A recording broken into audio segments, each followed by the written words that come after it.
সিনেমার লেন্সিং এবং সিনেমার চিন্তাভাবনা আর টেলিভিশনের চিন্তাভাবনা দুটো কিন্তু আলাদা। টেলিভিশনের চিন্তাভাবনা তুমি যদি সিনেমা করো, সেই জায়গায় কিন্তু সিনেমার অনেক জায়গায় কমিউনিকেট নাও করতে পারে, যেটা টেলিভিশনে কমিউনিকেট করে। কারণ টেলিভিশনে কমিউনিকেট করে কারণ টেলিভিশন দেখে কম, শোনে বেশি। সিনেমা কিন্তু দেখে, কারণ সিনেমা যখন তুমি তৈরি করছো, তুমি জানো তোমার দর্শক হলে বসে অন্ধকারে তোমার সিনেমাটা দেখছে।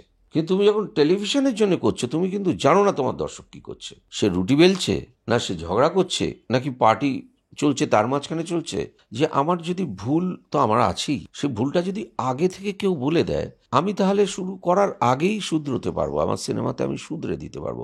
সিনেমাটা হয়ে গেলে পরে আর ভুলটা শুধরানো যাবে। প্লেব্যাক আমাদের কলকাতাতেই হয়েছে, এবং সে ছবিটার নাম হচ্ছে ভাগ্যচক্র। তখন শুধু দুটো ভাষা না, তখন বাংলা, হিন্দি, উর্দু, তামিল, 7টা ভাষায় কলকাতায় ছবি হতো। সেই ব্রিটিশ পাইলট, তার বুকে ওই ভারী ক্যামেরা বেঁধে দেওয়া হলো। সেই ক্যামেরা নিয়ে গিয়ে উনি ওপর থেকে ওই শট তুলে নিলেন, যেটা আমাদের ফার্স্ট ড্রোন শট বলতে পারো ইতিহাসে, মানে সিনেমার ইতিহাসে। সেটা কলকাতায় করা। এই যে শুটিং হওয়ার পর ডেলাইট যেই পড়ে গেল, প্রত্যেকটা আর্টিস্টকে কিন্তু ক্লাসে যেতে হতো, হিন্দি শিখতে হতো, তেলেগু শিখতে হতো, গান শিখতে হতো, নাচ শিখতে হতো। তাদেরকে কিন্তু শিখতে হতো, কারণ তাদের এটা পার্ট অফ দ্য লাইফ। মানে এই যে তোমরা অভিনয় শিখছো, শুধু সংলাপ গিয়ে হই হই করে মুখস্থ বললে হবে না।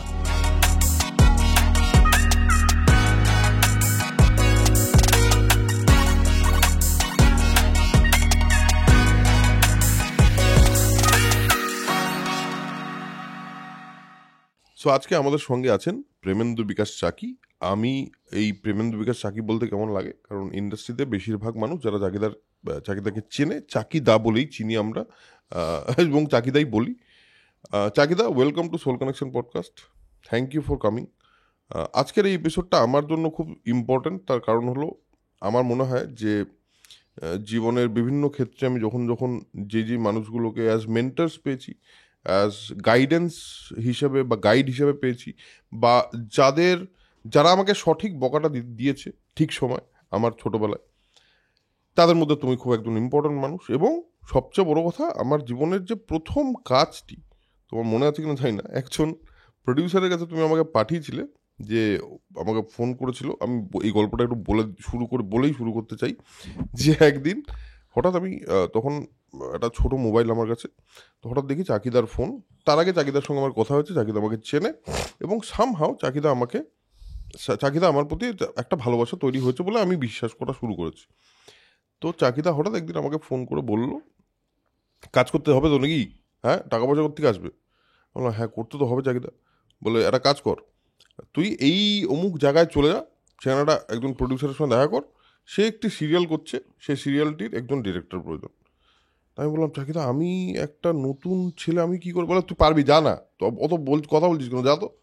আমি গেলাম, এবং গিয়ে সেখানে আমি একটা সিরিয়াল ডিরেক্ট করা শুরু করলাম। যদিও আমি সেই সিরিয়ালটা অনেক দিন করতে পারিনি, তার কারণ তারপরে আমাদের আরও অন্যান্য কাজের কথাবার্তা শুরু হয়ে গেল।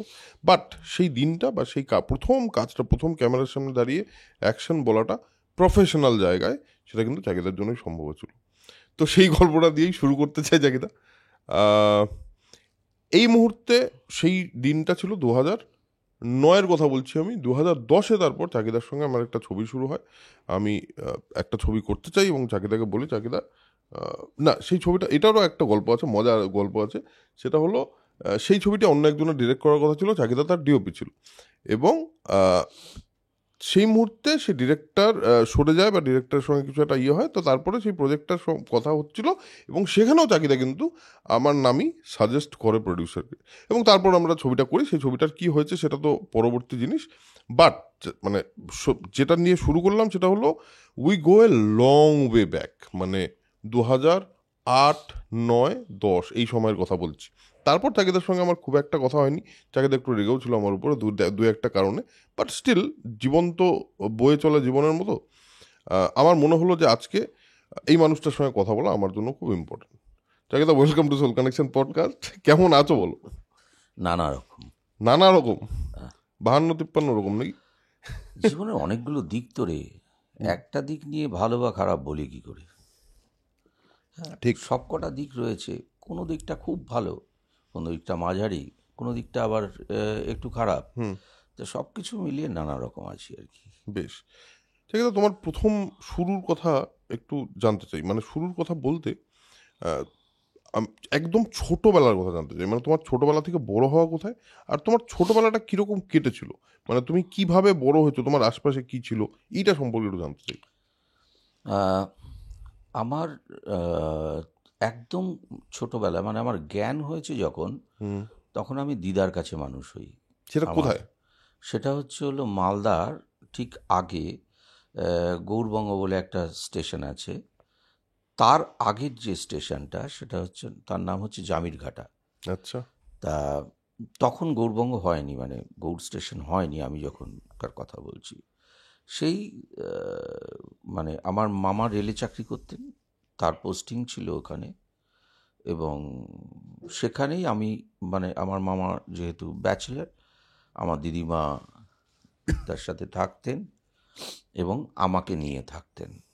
আর আমরা পিটোপিটি ভাই ছিলাম, যার ফলে মা একলা পেরে উঠতো না। আর আমাদের জয়েন্ট ফ্যামিলি, প্রচুর কাজকর্ম রয়েছে, মানে সবাইকেই সব দায়িত্ব পালন করতে হয়।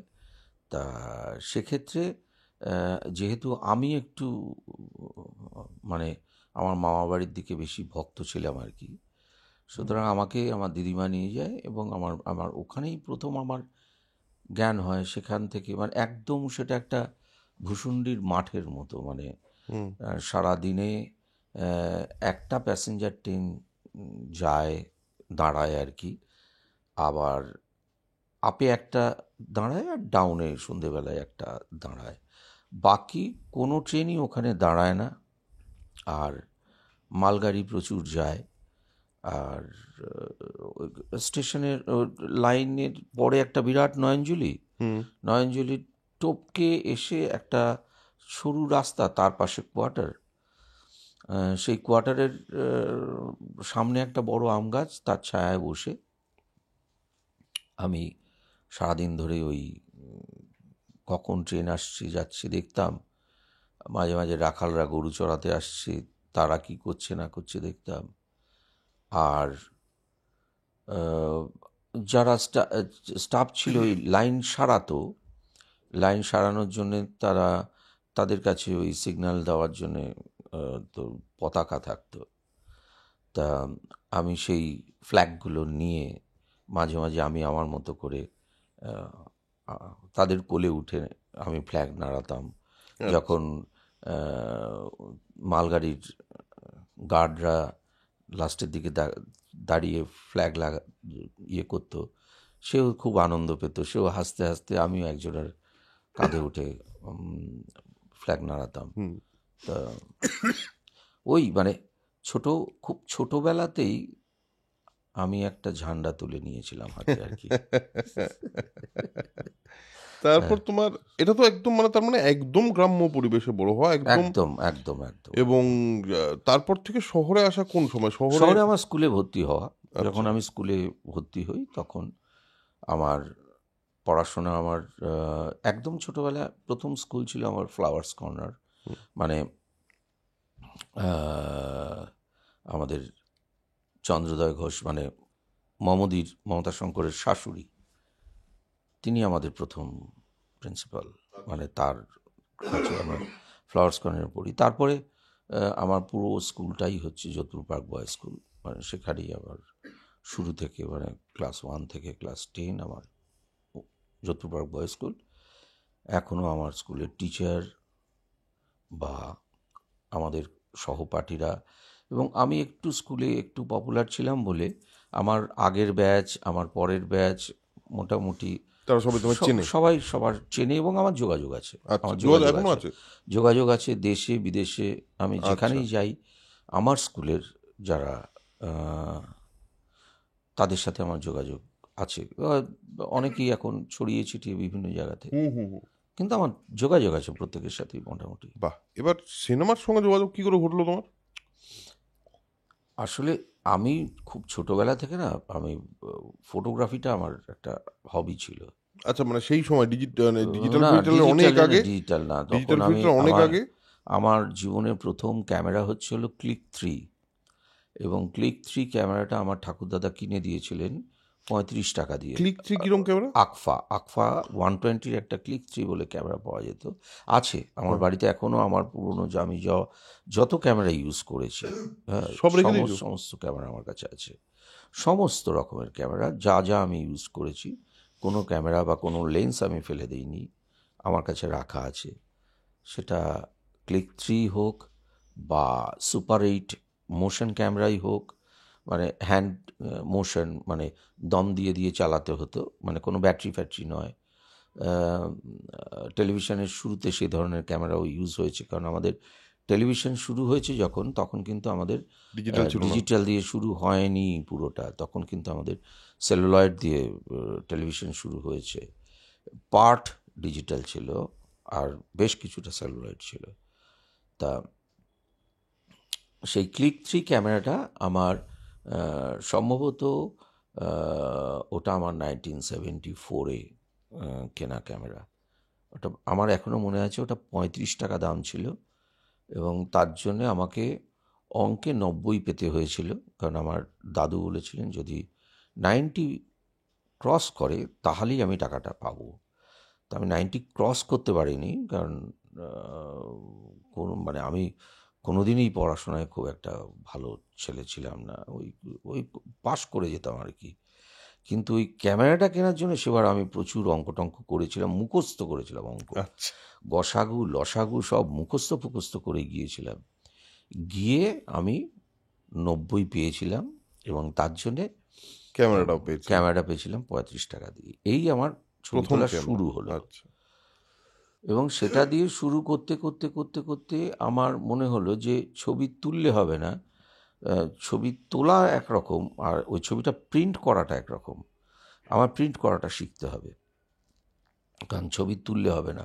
আমি যেভাবে ছবিটা দেখেছি, মানে আমি তো সিচুয়েশনটা দেখেছি যেখানে আমি ক্লিক করেছি, কিন্তু যখন আমার প্রিন্ট হয়ে আসছে তার সাথে ম্যাচ করছে না, মানে প্রিন্টটা। এবার আমি তখন থেকে আমার একটা খটকা লাগা শুরু হয় যে আমি যেটা দেখতে পেয়ে তুলছি আর যেটা আসছে আমি দেখতে পাচ্ছি, তার মধ্যে এত অমিল কেন। তখন বুঝতে পারলাম যে আমার ছবি তোলাতে কিছু খামতি আছে, আর যেটা প্রিন্ট হচ্ছে সেখানেও খামতি আছে। সুতরাং আমি যদি ছবি তুলে আমি প্রিন্ট করি, তাহলে আমি বুঝতে পারবো আমার খামতিটা কোথায়। তখন আমি নিজে প্রিন্ট করা শুরু করি। তখন আমি স্কুলে পড়ি। তখন আমার এক স্কুলের বন্ধু ছিল, তার বাবার একটা স্টুডিও ছিল, এখনো আছে, সেটা প্রাচীন একটা স্টুডিও জাঙ্গলা পার্কের ধারে। তখন আমি ওখানে গিয়ে বলি যে, মানে ওদের তখন ওই পাসপোর্ট সাইজ, পোস্কা সাইজ সমস্ত সারাদিন ধরে ছবি তোলা হচ্ছে। তো এই পাসপোর্ট সাইজ ছবি তোলার আর প্রিন্ট, ওটা খুব আর্জেন্ট ডেলিভারি থাকতো। আর্জেন্টের সময় খুব একটা লোকে কোয়ালিটি কনসাস ছিল না, মানে তাড়াতাড়ি লাগবে 1 ঘন্টা। আর আমি ওই স্কুল টুলের পরে বিকেলবেলায় কোনো রকমে যদি হেঁটে হেঁটে ওখানে পৌঁছে যেতাম বা সাইকেল করে পৌঁছে যেতাম, গিয়ে অপেক্ষা করতাম যদি আমি একটা বসে প্রিন্ট করতে পারি। ওই আর্জেন্ট হলে পরে হয়তো যে কর্মচারী, তাকে বললাম আমি করি, তা আমাকে দিল। এই করতে করতে করতে করতে আমি প্রিন্টটা শিখলাম, এবং সেখানে প্রিন্টার শেখার পরে তারপরে আমি কালার, যখন প্রিন্ট শুরু হলো তখন আমি কালার প্রিন্টিং শুরু করলাম, যে কালার ছবিতে কী করে প্রিন্ট হয় সেটা আমায় জানতে হবে। আমি সেটাও করলাম, ম্যানুয়ালি আমরা কালার প্রিন্ট করতাম।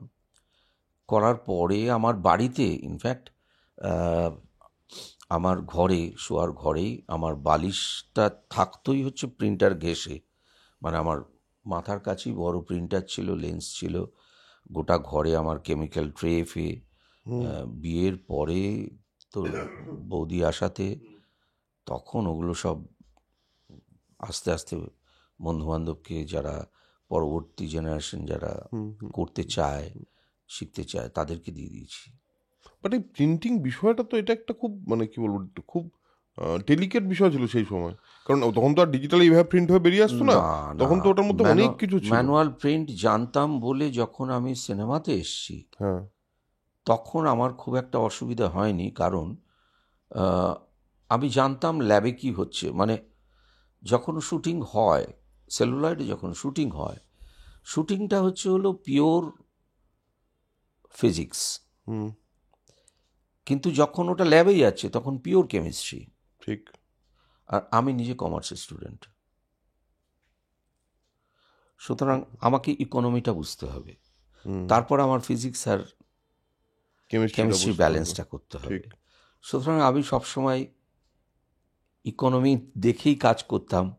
হ্যাঁ, এবং ওই তুমি যদি ফিজিক্সটাকে ঠিকঠাক রাখো, হুম, তাহলে কেমিস্ট্রি তোমার ঠিকঠাক রেজাল্ট দেবে। কারেক্ট। কারণ তুমি যেটা বলছো, তুমি ধরো নেগেটিভ থেকে প্রিন্ট করছো সেই হ্যাঁ, সময় ছবিতে, হ্যাঁ, আর যেই সময় সেলুলয়েডে আমরা তুমি যেই সময় শ্যুট করেছো সেই সময় তো তুমি অ্যাকচুয়ালি 24টা ফ্রেমে 24টা নেগেটিভ নিচ্ছ, হুম, এবং সেটারই এই প্রিন্টিং টেকনোলজি বা আইডিয়াটা তো একই, মানে বেসিক সায়েন্সটা তো এক। এক এক এক এক এক এক এবং সেটা বোধহয় তোমার, হ্যাঁ সেটাই তোমার সেটা বোধহয় জানতে একটু। হয়, কারণ যখন আমরা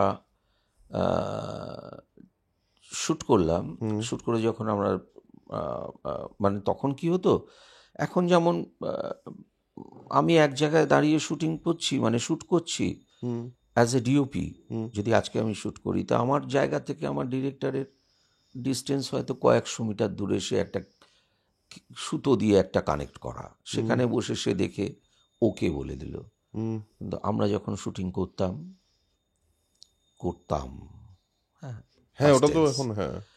তখন আমাদের ডিরেক্টর আমাদের পেছনে থাকতেন, এবং উনি কাট ইট বলার পর ওকেটা বলার আগে একবার তাকাতেন, কারণ আমি দেখেছি ক্যামেরার ভেতর দিয়ে কি হচ্ছে। হুম, সুতরাং আমি যদি তাকাতাম, দেন ওকে। রাইট। হ্যাঁ, আদারওয়াইজ অনেকে হয়তো খুব ভালো দেখে কাট ইট, ওকে, ডান বলে হ্যাঁ, দিলেন। হ্যাঁ, তখন আমি যদি বললাম সরি স্যার, আর একটা, আমাকে বলতে হতো কেন। হ্যাঁ, তখন উনি আমাকে অনেক জায়গাতে উনি বুঝিয়েছেন যে মেবি তুমি আরেকটা নিতে পারো, চলো নাও, আমি তোমার কথা নিচ্ছি, কিন্তু এই অ্যাক্টিংটা আর পাবে না। আমি সেটা দেখেছি যে প্রথমবার যেটা বেরিয়ে এসছে, হ্যাঁ, পরে ওটা মেকানিক্যাল হয়ে গেছে। হ্যাঁ, হ্যাঁ, এটাও হয়েছে, হ্যাঁ। মেকানিক্যাল হয়ে গেছে। সেইগুলো কিন্তু আমার কিন্তু, মানে আমি তো নন ইনস্টিটিউট, হুম, আমার পুরোটা সিনেমাটা শেখাই হচ্ছে ফ্লোরে দাঁড়িয়ে।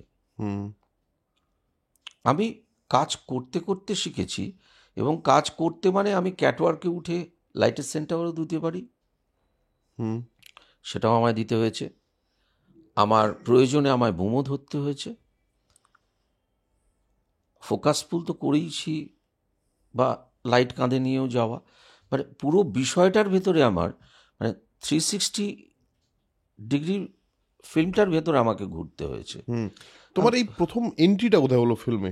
তুমি তো বললে যে তুমি আমি এইটা করছো। আমি প্রথম আমার এন্ট্রি হলো আহ, এই সদ্য তিনি চলে গেলেন, মানে আহ, যেদিন আমি খবরটা উনি অসুস্থ, খবরটা আমি অনেক দিন ধরেই পেয়েছি, ওনার খবরাখবর অন্যান্য মাধ্যম থেকেও রাখছিলাম। সদ্য চলে গেলেন রাজা মিত্র। ও, হ্যাঁ। রাজাদা একটি জীবন যখন করে, পোস্ট প্রোডাকশনের সময় আমার সাথে তখন রাজাদার আলাপ হয়, এবং তখন ওই ছবিটা, রাধা তো ইনারা তো একদম অন্যভাবে ছবি করতেন, সিনেমাটা অন্যভাবে ওনারা দেখতেন, বা সিনেমা নিয়ে অন্য চিন্তা ভাবনা হুম, ছিল। তা এই রাজাদার হাত ধরে আমার সেই সময় সিনেমার প্রতি, মানে এই একটি জীবনে আমার প্রথম পোস্ট প্রোডাকশনে আসা, আচ্ছা। এবং এসে তখন আমার সাথে অঞ্জনদার আলাপ হয়। অঞ্জন দত্ত? না, না, অঞ্জন চৌধুরী? না, তাহলে? সাজবাতির কথা হ্যাঁ, দেখেছো? হ্যাঁ, হ্যাঁ, হ্যাঁ। এই অঞ্জনদার সাথে তখন আমার আলাপ আচ্ছা, হয়। তখন আচ্ছা, অঞ্জনদা একটা ছবি করেছিলেন, সৈনিক। আচ্ছা। তার পরবর্তীকালে তিনি তখন ছবি করেননি, কিন্তু তিনি অনেক ওই ছোট ছোট ছোট ছোট কাজ করছিলেন অঞ্জন দাস আর কি। প্রচুর ইন্ডিপেন্ডেন্ট এরকম ছোট ছোট ডকুমেন্টারি বা ঠিক, হেন ঠিক। তেন। হ্যাঁ। আহ, আর যেহেতু আমি ট্র্যাঙ্গুলার পার্কে ওই স্টুডিওতে ছিলাম, ওই স্টুডিওর সূত্রে আমার অঞ্জনদার সাথে আলাপ হয়ে গেল। আচ্ছা হ্যাঁ, আচ্ছা। ওরকম আর্জেন্ট পাসপোর্ট দরকার এসছিল, ও এবং ওইভাবেই অ্যালাপ হ্যাঁ হতো? হ্যাঁ, এবং ছবিটা দেখে বলল, মানে বলল আর্জেন্ট, কিন্তু ভালোই তো হয়েছে। হ্যাঁ, মানে আর্জেন্ট হলে পরে যেরকম হয় আজকালকার ওই ভোটার আধারের মতো একটা ছবি উঠতো, সেরকম হয়নি। আচ্ছা। দেখে অঞ্জনদা, কারণ অঞ্জনদা নিজে সিনেমাটোগ্রাফিটা জানতেন, যার ফলে উনি বললেন। তখন আমি কাছে ছিলাম, তা আমাকে বললো কে করেছে, তা আমি বললাম যে তুমি তো ছবিটা তুললে। আমি বললাম, হ্যাঁ। তো অঞ্জনদার একটা হাই পাওয়ার চশমা ছিল, বললো রিফ্লেকশন আসেনি তো, ভালো, বেশ। তা আমি তুলে আমি প্রিন্ট করেছিলাম। এই অঞ্জনদার সাথে আমার কানেকশান শুরু হলো।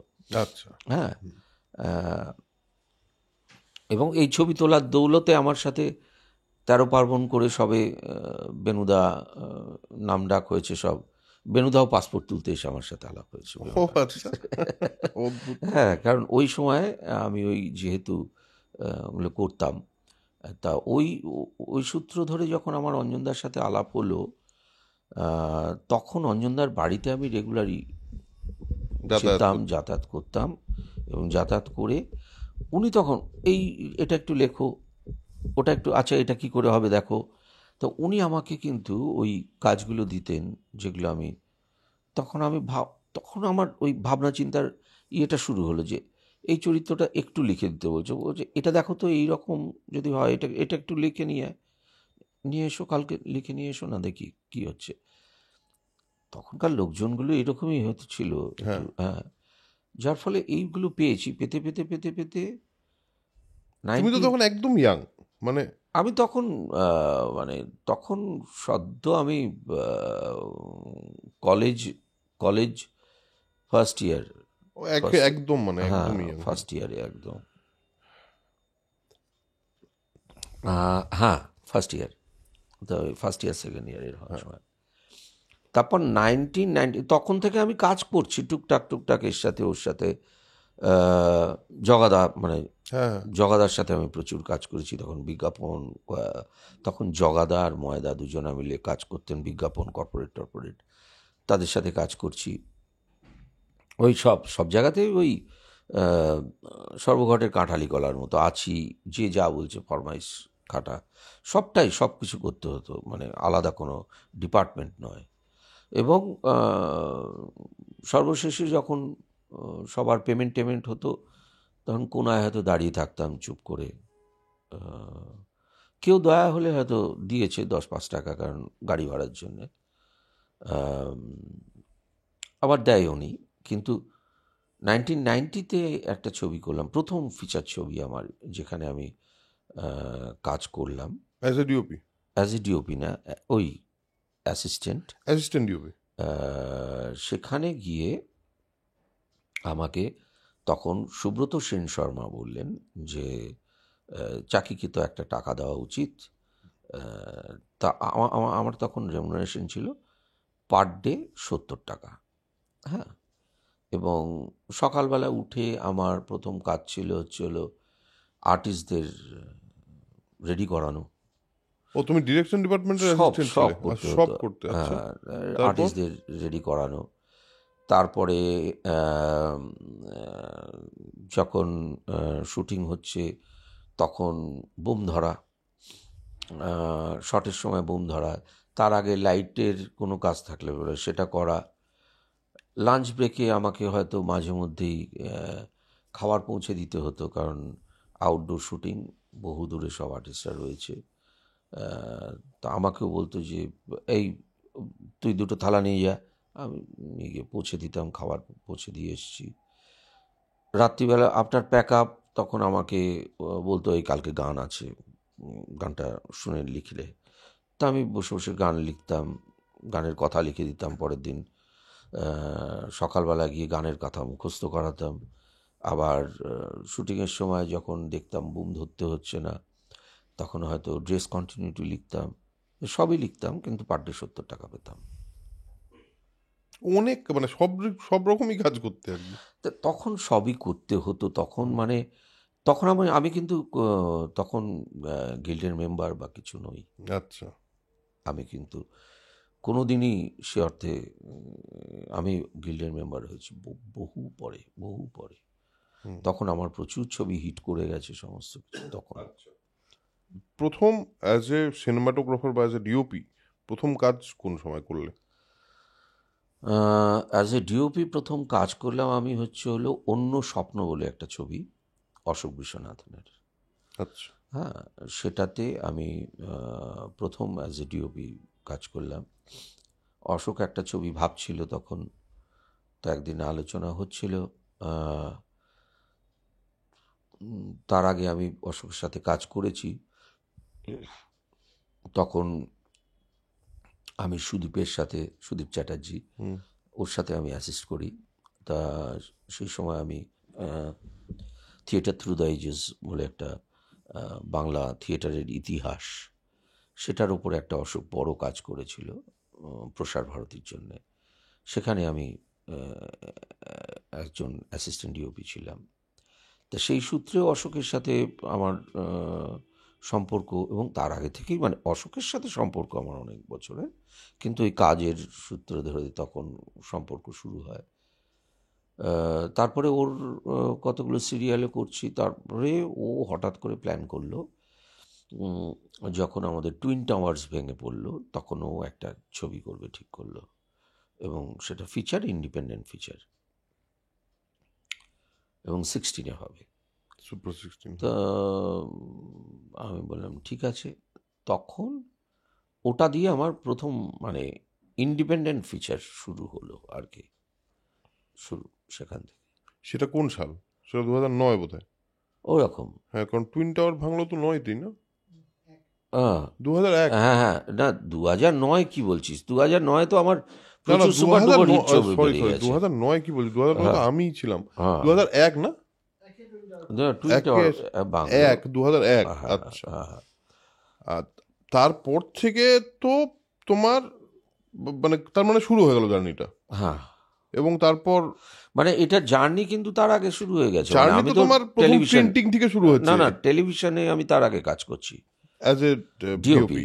বেশ। আমার প্রথম ছবি কিন্তু বলছি হুম। Cinema independent.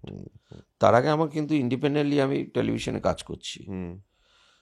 আমি ফিচার ফিল্ম প্রথম করি ওটা। তারপরে তখন একটা ছিল কি যে ওই উত্তমবাবু চলে যাওয়ার পরে বাংলা সিনেমার বাজেটটা এমন জায়গায় চলে যায় যে তখন সিনেমাতে অধিকাংশ সিনেমায় কিন্তু 16 ব্লো আপ হতো, অর্থাৎ 16-এ শ্যুট করে ওটা 35-এ রিলিজ হচ্ছে। সুতরাং 16 ব্লো আপ হলে পরে 16-এর প্রতি যদি, ওই যে বললাম যে ফিজিক্স যদি ঠিক না থাকে কেমিস্ট্রিতে গিয়ে গণ্ডগোল হবেই। হ্যাঁ, সুতরাং ওই মানে ধর 16-এ ছবি তোলা হচ্ছে, সেটাকে অত বড় এনলার্জ করা হচ্ছে, হ্যাঁ। করেও তার কোয়ালিটি যদি ঠিক থাকে, যারা ঠিক রাখতে পারে তাদেরই কাজ আছে, এবং তাদেরকেই ডাকা হতো। ঠিক। সুতরাং ওই 16 ব্লো আপে ছবি খুব অল্প বাজেটে যাতে ছবি করা যায়, কারণ 16 মিলিমিটার একটা রিল মানে 400 ফিটে 10 মিনিটের ফুটেজ ওঠে।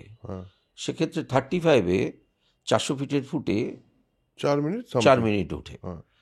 তাহলে আমার 6 মিনিট এক্সেস ফুটেজ পাচ্ছি আমি।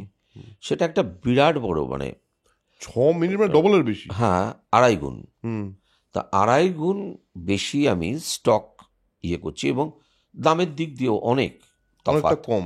কারণ আমি বলছি তখন যদি 12,000 টাকা হয় আমার 35 ক্যানের দাম, 4,500 টাকার মতো হচ্ছে 16 ক্যানের দাম।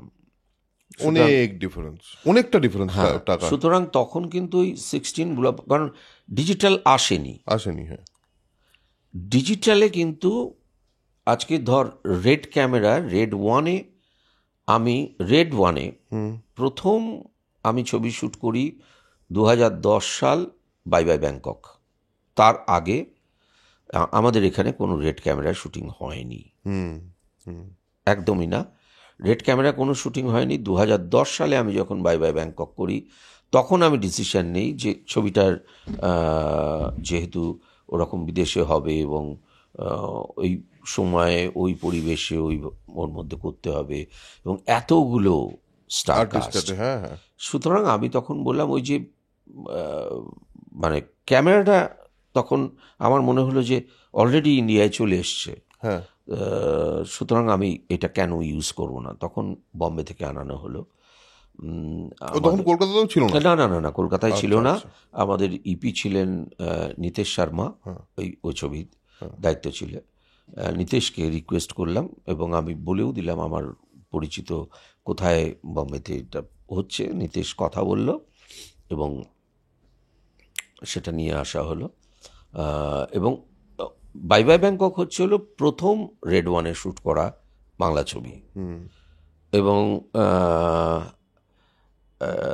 ডিএসএলআরে আমি ডিএসএলআরেও আমি প্রথম ছবি শ্যুট করি কয়েকটি মেয়ের গল্প, ঠিক, যেটি সুব্রতদার ছবি, সুব্রত সেনের ছবি। এটা কি 1DC-তে করেছিল বোধহয়? হ্যাঁ, মানে 5Dতে 5D-তে করেছিল? 5Dতে আচ্ছা আচ্ছা 5Dতে আমার করা আচ্ছা। প্রথম ডিএসএলআর এর শুটিং ছবি, কয়েকটি মেয়ের গল্প। কয়েকটি মেয়ের গল্প। তখনও কিন্তু লাঞ্চ বক্স রিলিজ করেনি। আচ্ছা। সুতরাং ইন্ডিয়ার মধ্যে যদি তুমি বলো ডিএসএলআর এর প্রথম ছবি, সেটা কিন্তু কয়েকটি মেয়ের গল্প প্রথম হয় বেশ ডিএসএলআর এ। এবং ডিজিটাল ফরম্যাটটা ধর আমার তো সেলুলয়েডের পুরো তোমার তো পুরো, হ্যাঁ, জার্নিটাই সেলুলয়েডের। যেখানে তুমি ছিলে সেটা একটা জিনিস বলি শুধু, যে তোমার যেহেতু ওই প্রিন্টিং এক্সপিরিয়েন্স বলো বা এই ফিল্ম বা এই যে সেলুলয়েডকে বোঝার যে হ্যান্ডস অন যে এক্সপিরিয়েন্সটা ছিল, সেটা তোমাকে এই যে যখন সুপার 16 ব্লো আপ শুরু হয়েছে বাংলায়, সেই সময় তোমার আরো বেশি আস্তে আস্তে কাজ বাড়তে থাকলো। সুপার 16 কিন্তু পরে এসছে।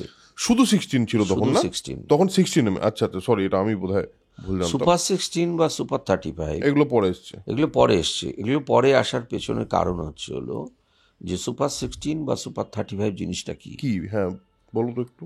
যখন আমরা ফিল্ম ইমেজগুলো যদি দেখি, হ্যাঁ, ফিল্মের এই বিবর্তনের একটা বিরাট বড় ইতিহাস। হ্যাঁ, সেটা আমার মনে হয় যে আমরা যারা ছবি করি আমাদের জানা উচিত যে ফিল্মে প্রথম যে ফরম্যাটটা ছিল সেটা কিন্তু ফিল্মটা পুরো ফরম্যাটটাই মানে 4:4 পুরো ফরম্যাটটা জুড়েই আমাদের ইমেজ থাকতো।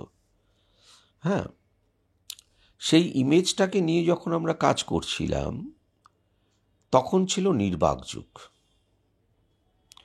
ছবি দেখে তখন সেই মুড অনুযায়ী মিউজিশিয়ানরা একটা মিউজিক বাজাতেন, দর্শকরা বসে ছবি দেখতেন। হ্যাঁ, মানে লাইভ বাজাতেন, লাইভ বাজাতে হতো। হ্যাঁ, আমাদের এখানেও তাই হতো, লাইভ। এবং এই যে 4:4 ফরম্যাটটা, এটাতেই ছবি হতো, কিন্তু এই ছবিতে যে তোলা হচ্ছে সেটা কত ফ্রেমে কে শ্যুট করছে সেটা নিজের নিজের মতো করে যে যার মতো দেশে ছবি তুলত।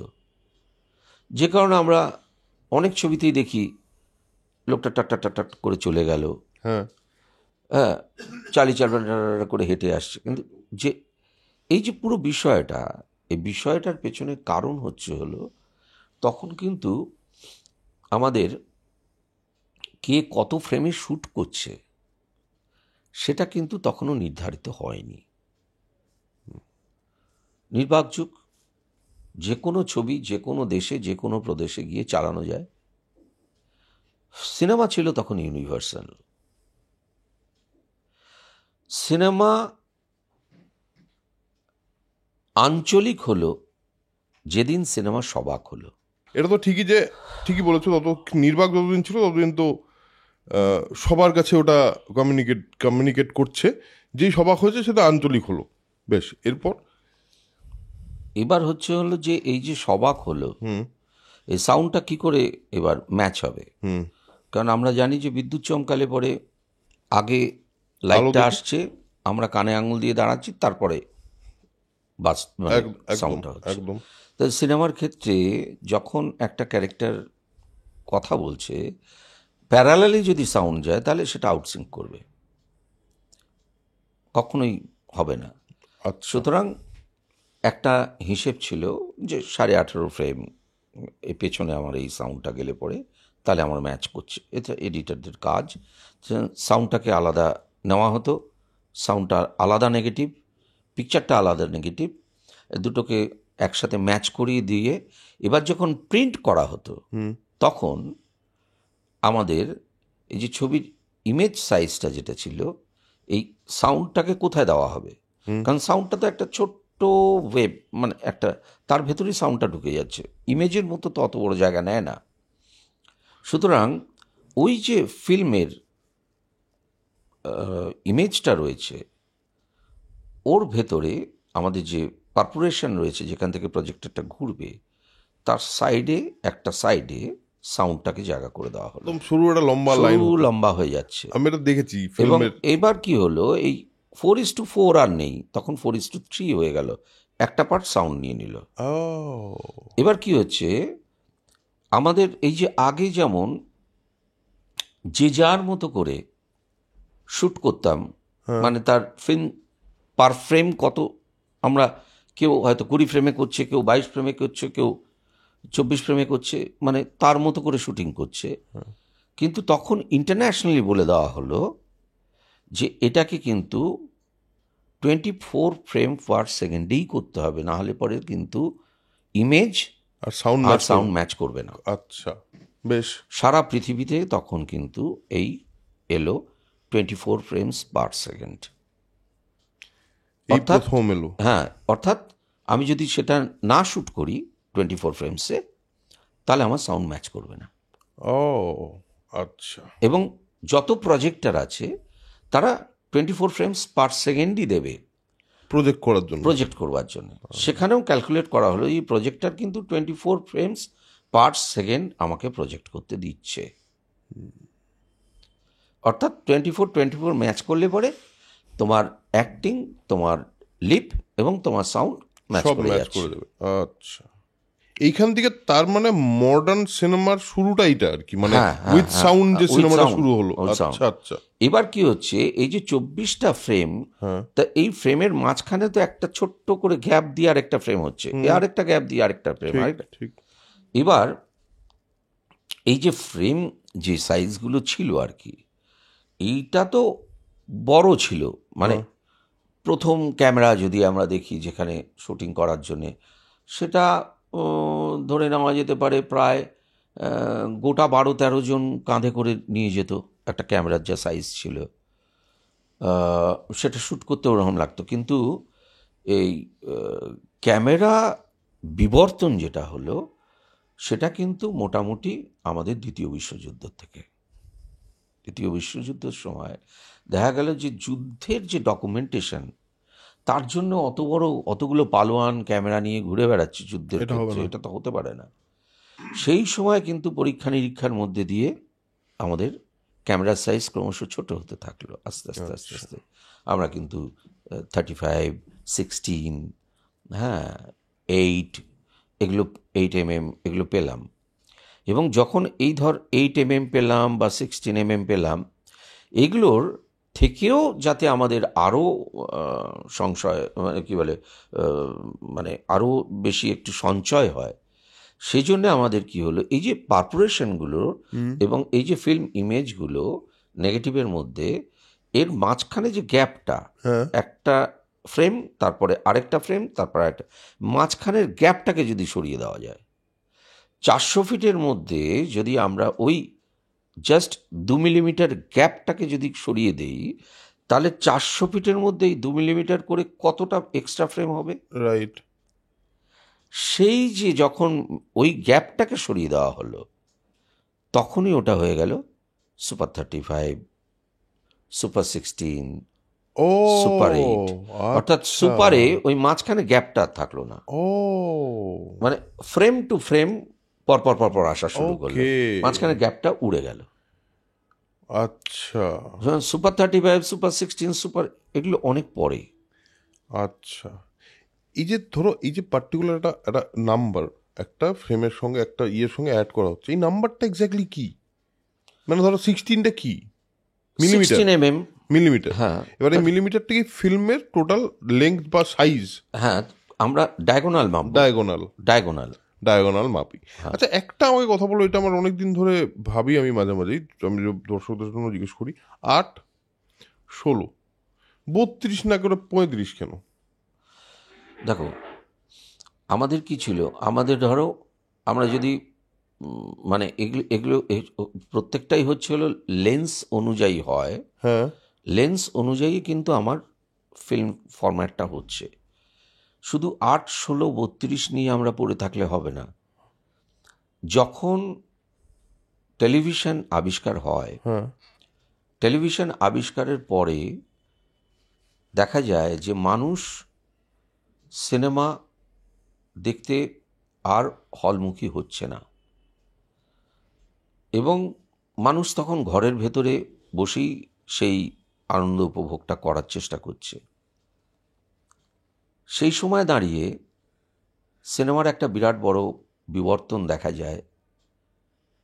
এটা হচ্ছে হলো 1956-57, সেই সময় যদি আমরা দেখি, তখন আমরা দেখব যে তখন কিন্তু আমরা সমস্ত কিছু ভেঙে এপিক ফরম্যাট এলো।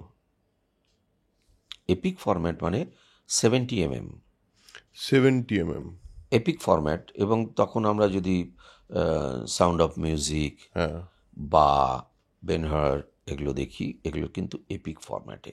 অর্থাৎ ওর যে গ্র্যান্ডার, যেভাবে শুটিং হচ্ছে, যেভাবে আসছে, টেলিভিশনের বসে মানুষ কিন্তু ওটা পাচ্ছে না। ও রাইট। মানুষ যখন টেলিভিশনের ভেতরে চলে গেছে, তখন কিন্তু এই এপিক ফরম্যাট এসে, অর্থাৎ এই সিনেমাটোগ্রাফি কিন্তু তখন আবার নতুন দিক দেখালো, দিশা দেখালো সিনেমাকে বাঁচানোর। যখন ওই লার্জার দেন লাইফ পুরো ইমেজটা হলে বসে দেখছে, ওরকম ঘোড়দৌড় হচ্ছে, ওই রকম সাউন্ড, ওই রকম ভিড়, এটা হচ্ছে টেলিভিশনকে ধাক্কা দেওয়ার জন্য কিন্তু এই আবার এপিক ফরম্যাট ফিরে এলো। ও আচ্ছা, এবার কিন্তু তখন ইয়েটাও বড় হলো, পর্দা আরো পর্দা বড় হয়ে গেল। বড় আচ্ছা, বড় হলো। আচ্ছা, এক্সপিরিয়েন্সটা বড় হয়ে গেল। হ্যাঁ, ঠিক। সুতরাং সিনেমাটা হচ্ছে হলো, কিন্তু তুমি যদি সিনেমার কথা বলো, সিনেমাটা কিন্তু হচ্ছে হলো লার্জার দ্যান লাইফ, একটা বড় ইমেজ, ব্যাপার। একটা বড় ক্যানভাস। ঠিক। সিনেমাটা কিন্তু ক্লোজ শট ওই দিয়ে সিনেমা নয়। ওই মানে সিনেমার লেন্সিং এবং সিনেমার চিন্তা ভাবনা আর টেলিভিশনের চিন্তা ভাবনা দুটো কিন্তু আলাদা। টেলিভিশনের চিন্তা ভাবনা তুমি যদি সিনেমা করো, সেই জায়গায় কিন্তু সিনেমার অনেক জায়গায় কমিউনিকেট নাও করতে পারে, যেটা টেলিভিশনে কমিউনিকেট করে। কারণ টেলিভিশনে কমিউনিকেট করে কারণ টেলিভিশন দেখে কম, শোনে বেশি। সিনেমা কিন্তু দেখে, কারণ সিনেমা যখন তুমি তৈরি করছো, তুমি জানো তোমার দর্শক হলে বসে অন্ধকারে তোমার সিনেমাটা দেখছে। কিন্তু তুমি যখন টেলিভিশনের জন্য করছো, তুমি কিন্তু জানো না তোমার দর্শক কী করছে। ঠিক। সে রুটি বেলছে, না সে ঝগড়া করছে, নাকি পার্টি চলছে তার মাঝখানে চলছে, না রেস্টুরেন্টে চলছে, তুমি জানো না, কিছুই জানো না। ঠিক, একদমই তাই। সেখানে তোমাকে দর্শককে নক করতে হবে তোমার সাউন্ড দিয়ে, ডায়ালগ দিয়ে, যাতে সে অন্য কোনো কাজ করলেও ডায়ালগ শুনে ঘুরে তোমার দিকে ঘুরে তাকায়। হ্যাঁ। কিন্তু সিনেমা তা বলছে না, কারণ তুমি জানো সিনেমা যখন করছো যে তোমার দর্শক কী করছে। ঠিক। দুটো আলাদা, সম্পূর্ণভাবে আলাদা, ফরম্যাট আলাদা, মানে দুটোর ভাষা আলাদা, ভাষা মানে ফিল্ম ল্যাঙ্গুয়েজ আলাদা, দুটো আলাদা। এবং এখন তো আরও সমস্যা হয়েছে।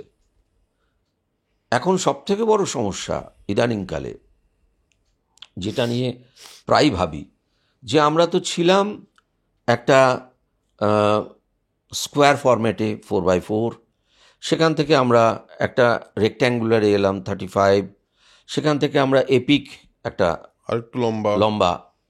এখন তো টোটাল ফরম্যাটটা এরকম উল্টে গেল। এখন সবাই মোবাইলে এইভাবে দেখছে। ঠিক। মানে এই হরাইজন্টাল ফরম্যাট যেটা ছিল, ভার্টিক্যাল হয়ে গেল, এখন ভার্টিক্যাল হয়ে গেল।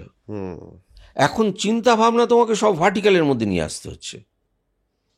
সারা পৃথিবী জুড়ে তোমাকে এখন ভাবতে হবে যে হরাইজন্টাল যে চিন্তা ভাবনা সেটা শুধুমাত্র তোমার পর্দার জন্যে, সিনেমার জন্যে।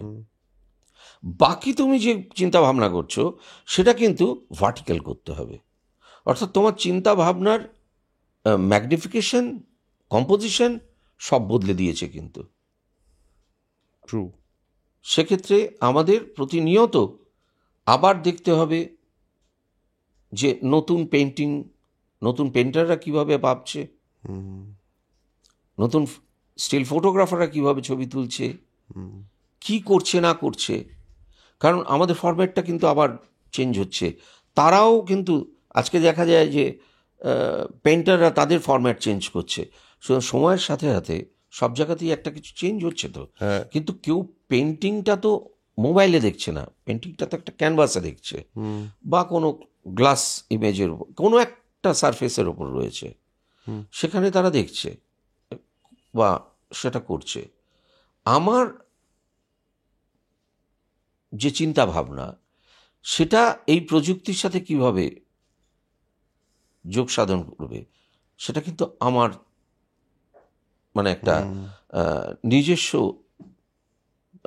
এভলিউশন। হ্যাঁ, নিজের মতো করে তোমাকে ওটার মধ্যে অ্যাডাপ্ট করতে করতে প্রত্যেকে ভাবতে হবে। আমরা যারা আজকে ছবি করছি, ভাগাবিন্দুর ছবি করবো, আমাদের প্রত্যেককে ভাবতে হবে, কারণ ইটস এ ডাইনামিক সায়েন্স, প্রতিনিয়ত এটা বদলাচ্ছে। এবং ঐতিহাসিকভাবে ওটা সত্য যে ইতিহাস যেভাবে বদলে দিয়েছে সিনেমাকে, ভবিষ্যতেও যে বদলাবে না তা তো আমরা জানি না, বা তুমি যেটা বলছো সেটা বদলে গেছেই, বদলাচ্ছে।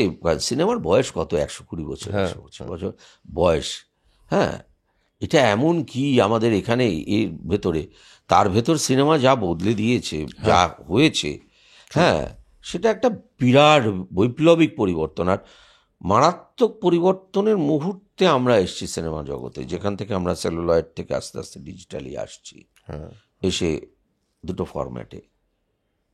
কিন্তু এই দুটোর ফরম্যাটের মধ্যে যেটা আমার সব থেকে জিনিস, যেটা আজকে কাজ করতে গিয়েও বিভিন্ন জায়গাতে গিয়েও দেখি, যে দেখ দুটোর মধ্যে না একটা বিরাট ফারাক তৈরি হয়েছে। সে ফারাকটা হচ্ছিল একটাই, সেটা হচ্ছিল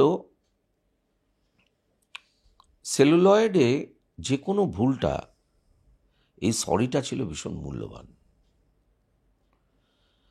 ডিজিটালে এসে যেখানে Ctrl+C আর Ctrl+V বলে দুটো কলম আছে, মানে ইয়ে আছে, সেখানে না সরিটা খুব সস্তা হয়ে গেছে। মানে আমাদের সেলুলয়েডে একটা ভুল করলে পরে সেটার ক্ষতির পরিমাণটা যে কি পরিমাণ হতো, আর্থিক ক্ষতি, সমস্ত দিক দিয়ে, ডিজিটালে এসে সেটা কিছুই নেই। মানে আমি শুটিংয়ের সময় আমি বলছি, আরে এই লাইটটা যদি এরকম না হয়ে এরকম হয়, ওটা ছেড়ে দিন না, ওটা পোস্ট প্রোডাকশানে দেখে নেব। মানে এই যে পোস্ট প্রোডাকশান, সেটা কিন্তু এখন আমাদের laundry department.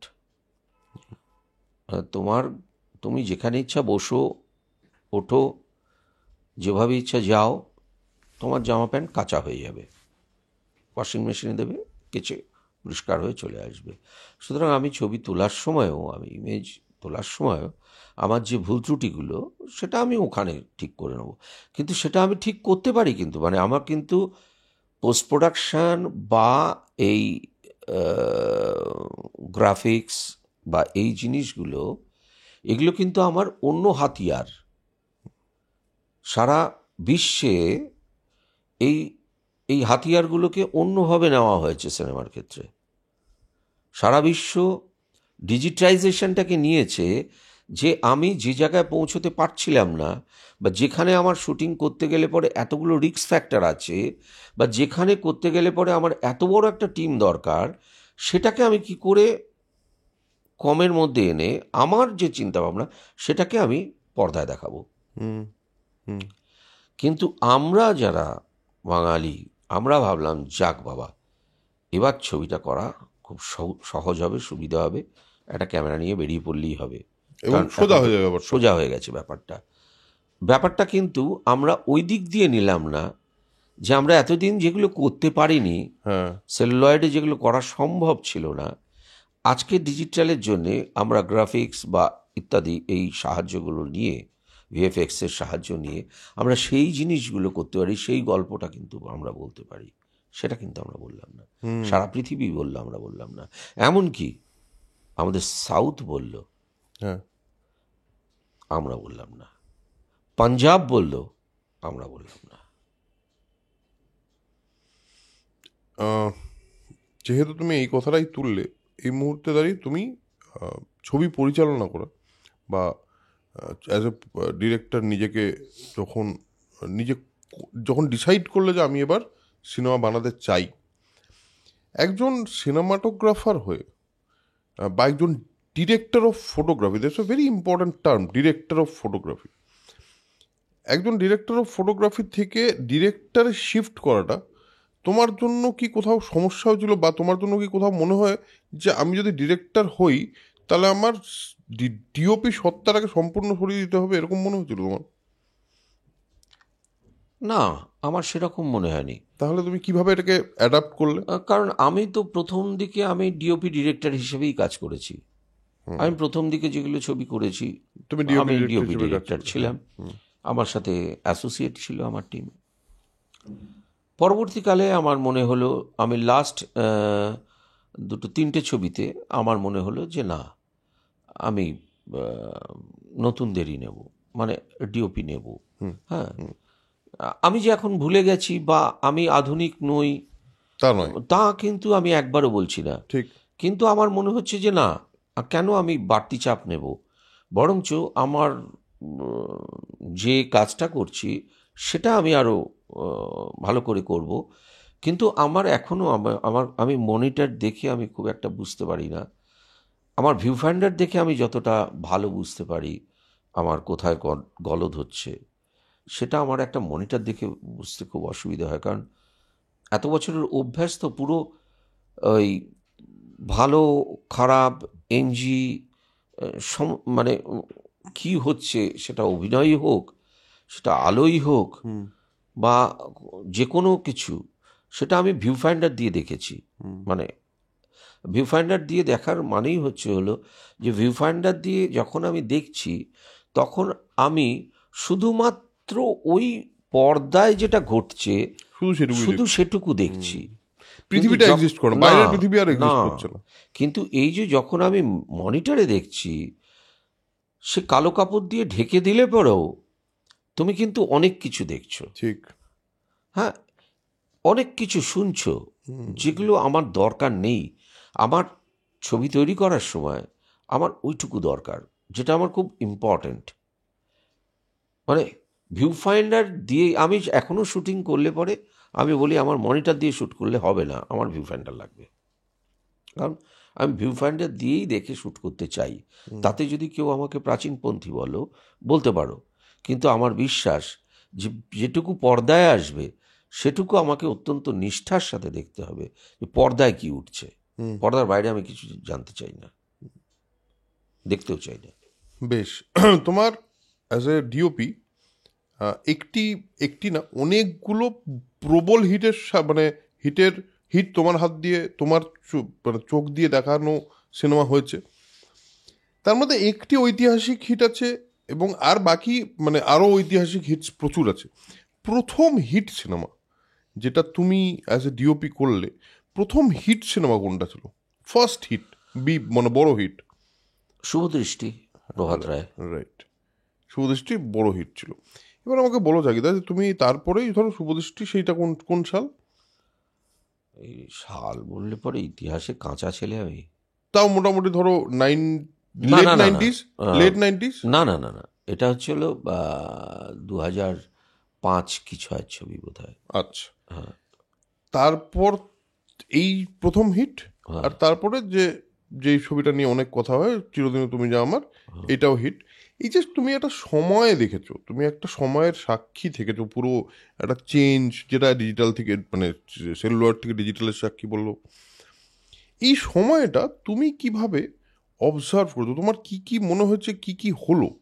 R as a DOP বা অ্যাজ এ সিনেমার সিনেমার একজন কর্মী হিসাবে বা সিনেমার একজন আর্টিস্ট হিসাবে তুমি কি কি মানে কি কি মধ্যে দিয়ে কি কি দেখলে তুমি এই দিস টাইম?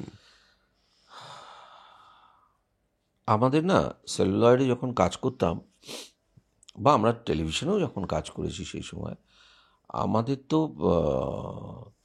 ওই একটা কয়েক ঘন্টার মধ্যে একটা 22 মিনিটের এপিসোড তুলে দিতে হবে এরকম বাধ্যবাধকতা ছিল না। হুম। আমরা একটা এপিসোড সেভাবেই শ্যুট করতাম, সেভাবে হতো আর কি, সেই সময়টা ছিল। সেলুলয়েডেও আমরা 11 দিনে ছবি করব বা 12 দিনে ছবি করব এরকম কোনো জায়গায় আমরা প্রতিজ্ঞা করে বেরোতাম না। আমাদের মাসখানেক, মাস দুয়েক ছবি করতে লাগতো। এবার এই যে একটা সিন বা একটা শট হওয়ার পর, একটা সিন হওয়ার পর আরেকটা সিন যে হচ্ছে, তাতে হয়তো সেট চেঞ্জ হচ্ছে, আলো চেঞ্জ হচ্ছে, সমস্ত কিছু যে বদলাচ্ছে, তাতে তো সময় দিতে হবে। এই সময়টা কিন্তু আমি অন্ততপক্ষে, আমি আইদার কোনো সিনিয়র যারা রয়েছে ফ্লোরে তার সাথে গিয়ে এক্সপিরিয়েন্স শেয়ার করা, বা ডেলি পরপর পরপর তো হয়তো তিনি আমার সাথে 15 দিন কাজ করছেন, 15 দিনই তো আর একই গল্প হয় না, 2-4 দিন তার সাথে গল্প করে। কিন্তু আমাদের সবসময় সাথী থাকতো আমার, সেটা হচ্ছে গল্পের বই এবং আমাদের কিছু নোটস নেওয়ার খাতা। অর্থাৎ পোস্ট প্রোডাকশানে গিয়ে যখন কোথাও প্রবলেম হচ্ছে তখন খাতা খুলে দেখা যে আমি কোন সময় কত অ্যাপারচারে কোন লেন্সে এটা শ্যুট করেছিলাম, কোথায় প্রবলেম হচ্ছে, মানে এটা প্রবলেম হচ্ছে, তাহলে আমাকে অ্যানালাইজ করতে হবে যে আমি কোথায় ভুল করেছি, তাহলে পরে খুব তাড়াতাড়ি ওটা রেকটিফাই করা যাবে। তা রেকটিফাই করবার জন্যে আমরা যাই করতাম না কেন, আমার অ্যাসিস্ট্যান্ট থাকতো, সে সেটা খাতায় নোট রাখতো।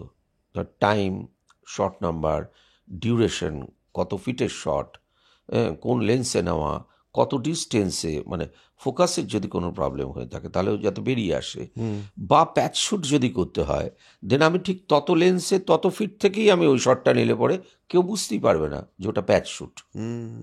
কারণ পুরোটা তো নোট করা আছে। হ্যাঁ, তা আমাদের এই হোমওয়ার্কগুলো করা এবং পড়াশোনা করা, এটার একটা সুযোগ তখন ছিল, যেটা এখন সবার হাতে মোবাইল চলে আসাতে এই সুযোগটা নেই। তারা ওই যখনই একটু সময় পেল তারা একটু মোবাইলে হোয়াটসঅ্যাপ করছে, ইনস্টা করছে, এই করছে, ওই করছে, সেই করছে। বদলে গেছে এখন।